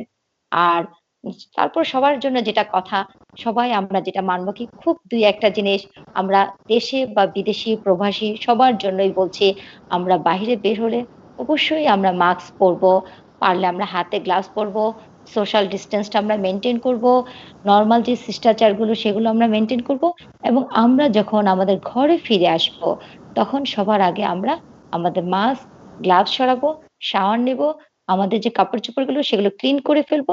তাহলে আমরা এটা থেকে আমাদের নিজেদেরকে সুরক্ষা করে রাখতে পারবো। আর মারা পুষ্টিকর খাবার খাবেন। মন দুর্বল করলে আমাদের ইমিউনিটি কমে যায়। আমাদের সবাই সবাইকে ভালোবাসতে হবে। সবাই সবাইকে এটা একটা রোগ, এটা একটা প্যান্ডেমিক কন্ডিশন। সবাই সবার পাশে এসে দাঁড়াতে হবে স্বাস্থ্যবিধি মেইনটেইন করে। তাহলে আমরা আশা করি যে এই সমস্যা থেকে আমরা নিজেরা উত্তরণ পেতে পারবো। একসময় হয়তো এটা আর তেমন সমস্যা হবে না। সবাইকে ধন্যবাদ। যারা আমার এই অনুষ্ঠান অনেক অনেক শুনছেন, ধন্যবাদ এই আজকে লাইভ লাইভে স্ট্রিমটি আছেন জয়েন করার জন্য। সকলকে। Thank you to you both. আমি অনেক গ্রেটফুল যে আপনারা আপনাদের সময় দিয়েছেন এই লাইভ স্ট্রিমটি জয়েন করার জন্য। তো অনেক অনেক ধন্যবাদ আপনাদের কন্টিনিউয়াস অ্যান্সার দেওয়ার জন্য টু অল দ্য কোয়েশ্চেন্স, এবং এতক্ষণ থাকার জন্য thank you very very much. So যারা এখনও ভিউয়াররা আছেন, অনেক অনেক ধন্যবাদ থাকার জন্য। আশা করছি যে আপনারা কন্টিনিউয়াসলি এই লাইভ স্ট্রিমটি শেয়ার করতে থাকবেন। এই ভিডিওটি আপলোডেড হবে এই লাইভ স্ট্রিমটি আপলোডেড হবে আমার ইউটিউব চ্যানেলে Priscilla New York very very soon. Subscribe বাটনটি এবং আমার চ্যানেলের নেম এই লাইভ স্ট্রিমে সারাক্ষণ এই কর্নারে ছিল। নেক্সট সানডে আমাদের সাথে আরেকজন ডাক্তার জয়েন হবেন। আমাদের সাথে জয়েন হবেন ডাক্তার লিলিয়ান ফ্রম ইংল্যান্ড। উনি অলরেডি আমাদের লাইভ স্ট্রিমে এসেছিল, বাট উনি কাইন্ড এনাফ ছিল আমাদের সাথে আবার জয়েন হতে। উনি একজন FRCS ডক্টর। সো আমি এই টপিকটা আবার অ্যাড্রেস করতে চাই। এই লাইভ স্ট্রিমে doctor Ferdous Khandakar, a famous doctor in New York, thousands and thousands of peopleকে হেল্প করেছে নিউ ইয়র্কে, ওদেরকে ফুড দিয়েছে, ট্রিটমেন্ট দিয়েছে, এবং উনি এখন বাংলাদেশে গিয়েছে বাংলাদেশি মানুষদেরকে, বাংলাদেশি পেশেন্টদেরকে হেল্প করতে। সো ওনার সাথে প্লিজ স্ট্যান্ড করবেন, ওনাকে সাপোর্ট করবেন, এবং ওনাকে যদি সাপোর্ট করেন তাহলে মেবি আরও আদার ডক্টরস এখন বাংলাদেশে যাবে বাংলাদেশি মানুষদেরকে সাপোর্ট করতে, ট্রিট করতে, এটসেট্রা। সো আমি রিকোয়েস্ট করব যে আপনারা ওনার অ্যাগেনস্টে রুমার্স স্প্রেড করবেন না, অ্যান্ড ওনার সাথে দাঁড়াবেন, ওনাকে সাপোর্ট করবেন, বিকজ এটা অনেক ট্রুলি অনারেবল কাজ করছেন উনি। সো এখন বিফোর আমি লাইভ স্ট্রিমটি এন্ড করে দেই, আমি যাচ্ছি to the comment section. Thank you to MD Abdul Majid এই লাইভ স্ট্রিমটি জয়েন করার জন্য, শামসুল আলাম, এমডি আনাফ, অনেক অনেক ধন্যবাদ এই লাইভ স্ট্রিমটি জয়েন করার জন্য, সুজন সীমান্ত, thank you very much, Farid Ahmed Manik, Debupriya, thank you for joining, thank you too, মেঘলা বালক MHD, আপনি একজন top fan, thank you very much এই পেজে কন্টিনিউসলি অ্যাক্টিভ থাকার জন্য। মোহাম্মদ আলী, আপনি অলসো একজন top fan, thank you. Thank you to Shahadat Khan, Belal Hossain, Ujjal Hossain, thank you very much. Thank you to KM Shakil Ahmed Rony, Imam Hossain, Tohidul Islam Nayan, MD Tukir, অনেক অনেক ধন্যবাদ এই লাইভ স্ট্রিমটি কমপ্লিমেন্ট করার জন্য। এমডি আনায়েত বুয়ান, অনেক অনেক ধন্যবাদ আমাকে কমপ্লিমেন্ট করার জন্য। Thank you to MD Zahirul Haque, your very very welcome. MD Zakaria, Belal Khan, and KM Shakil Ahmed Rony, আমি ভালো আছি, আপনি কেমন আছেন? মোহাম্মদ আবাস, ইউর ভেরি ভেরি ওয়েলকাম। আমি চেষ্টা করব এই লাইভ স্ট্রিমগুলো কন্টিনিউ করতে, অ্যান্ড আপনাদেরকে মেবি ভালো অ্যাডভাইস শেয়ার করতে, ভালো ইনফরমেশন শেয়ার করতে, etcetera etcetera. So once again, if আপনারা আমার ইউটিউব চ্যানেলটি সাবস্ক্রাইব করেননি, আশা করছি সাবস্ক্রাইব করবেন। আমার ফেসবুক পেজ, যেটা থেকে আমি এখন লাইভ স্ট্রিম করছি, এটার নাম হচ্ছে প্রিসিলা, যদি এখনও ফলো করেননি আশা করছি ফলো করবেন। আমি এই ফেসবুক পেজে every single Sunday live stream করি। সো আশা করব যে আপনারা নেক্সট উইকের লাইভ স্ট্রিমটি মিস করবেন না। নেক্সট সানডের লাইভ স্ট্রিমটি হবে ওয়ান্স অ্যাগেন ডাক্তার লিলিয়ানের সাথে। উনি জয়েন করবেন ফ্রম ইংল্যান্ড, এবং উনি হচ্ছে একজন FRCS doctor. Next Sunday live স্ট্রিমটি শুরু হবে বাংলাদেশ টাইম 9:30 PM। অনেক অনেক ধন্যবাদ যারা এই লাইভ স্ট্রিমটি জয়েন করেছেন। থ্যাংক ইউ টু রায়হান বিন সাইদ, রাশেদ আহমেদ, জান্নাতুল ময়া, অনেক অনেক ধন্যবাদ, মাওয়া, অনেক অনেক ধন্যবাদ আপনার কাইন্ড কমেন্টের জন্য। Omar Farooq, Mohiruddin, আপনি একজন top fan, thank you very much. Rashid Ahmed and Noor Khokan, thank you. So next week obviously একটি live stream হবে ডাক্তার লিলিয়ানের সাথে, এবং next weeker পরের week on June 21st আরেকটি doctor এবং specialist from the US আমাদের সাথে join হবে. So আশা করছি সেই live stream গুলো আপনারা miss করবেন না. আপনারা already জানেন যে coronavirus এখনো still prevalent, and মানুষ still আক্রান্ত হচ্ছে, so আশা করছি আপনারা safe থাকবেন, gloves use করবেন, hand sanitizers use করবেন, masks use করবেন, and if আপনারা এই লাইভ স্ট্রিমটি এখনো শেয়ার করেননি আশা করছি শেয়ার করবেন। আমরা অনেক ইম্পর্টেন্ট বিষয় নিয়ে কথা বলেছি এই লাইভ স্ট্রিমে। আমার YouTube channel Priscilla New York, আশা করছি সাবস্ক্রাইব করবেন if already সাবস্ক্রাইব করেননি, বিকজ আমি কন্টিনিউয়াসলি ভিডিও আপলোড দিচ্ছি, এবং আমার ফেসবুক পেজ প্রিসিলা যদি এখনো ফলো করেননি আশা করছি ফলো করবেন। আমি যে লাইভ স্ট্রিমগুলো ফেসবুকে করি আমি চেষ্টা করি ইউটিউবে আপলোড দিতে অ্যাজ ওয়েল, যাতে ইফ ফেসবুকের লাইভ স্ট্রিমটা মিস করেছেন ইউটিউবে দেখতে পারেন। অ্যান্ড ইউটিউবে থেকে যে টাকাটা আমি ইনকাম করি সেটা আমি ডোনেট করি, স্পেন্ড করি for the needy people. So আপনারা যদি ভিডিও দেখেন তাহলে আপনি অ্যাকশন নিচ্ছেন নিডি পিপলদেরকে হেল্প করতে। সো আমি নেক্সট উইকে আশা করছি আপনার সাথে আবার দেখা হবে, বাট আনটিল দেন সুস্থ থাকবেন, সাবধানে থাকবেন। যদি আপনি সুস্থ থাকেন তাহলে আপনার ফ্যামিলি এবং কমিউনিটিকে সুস্থ রাখতে পারবেন। আশা করছি নেক্সট উইক আপনার সাথে আবার দেখা হবে। আপনারা সবাই ভালো থাকবেন। আসসালামু আলাইকুম।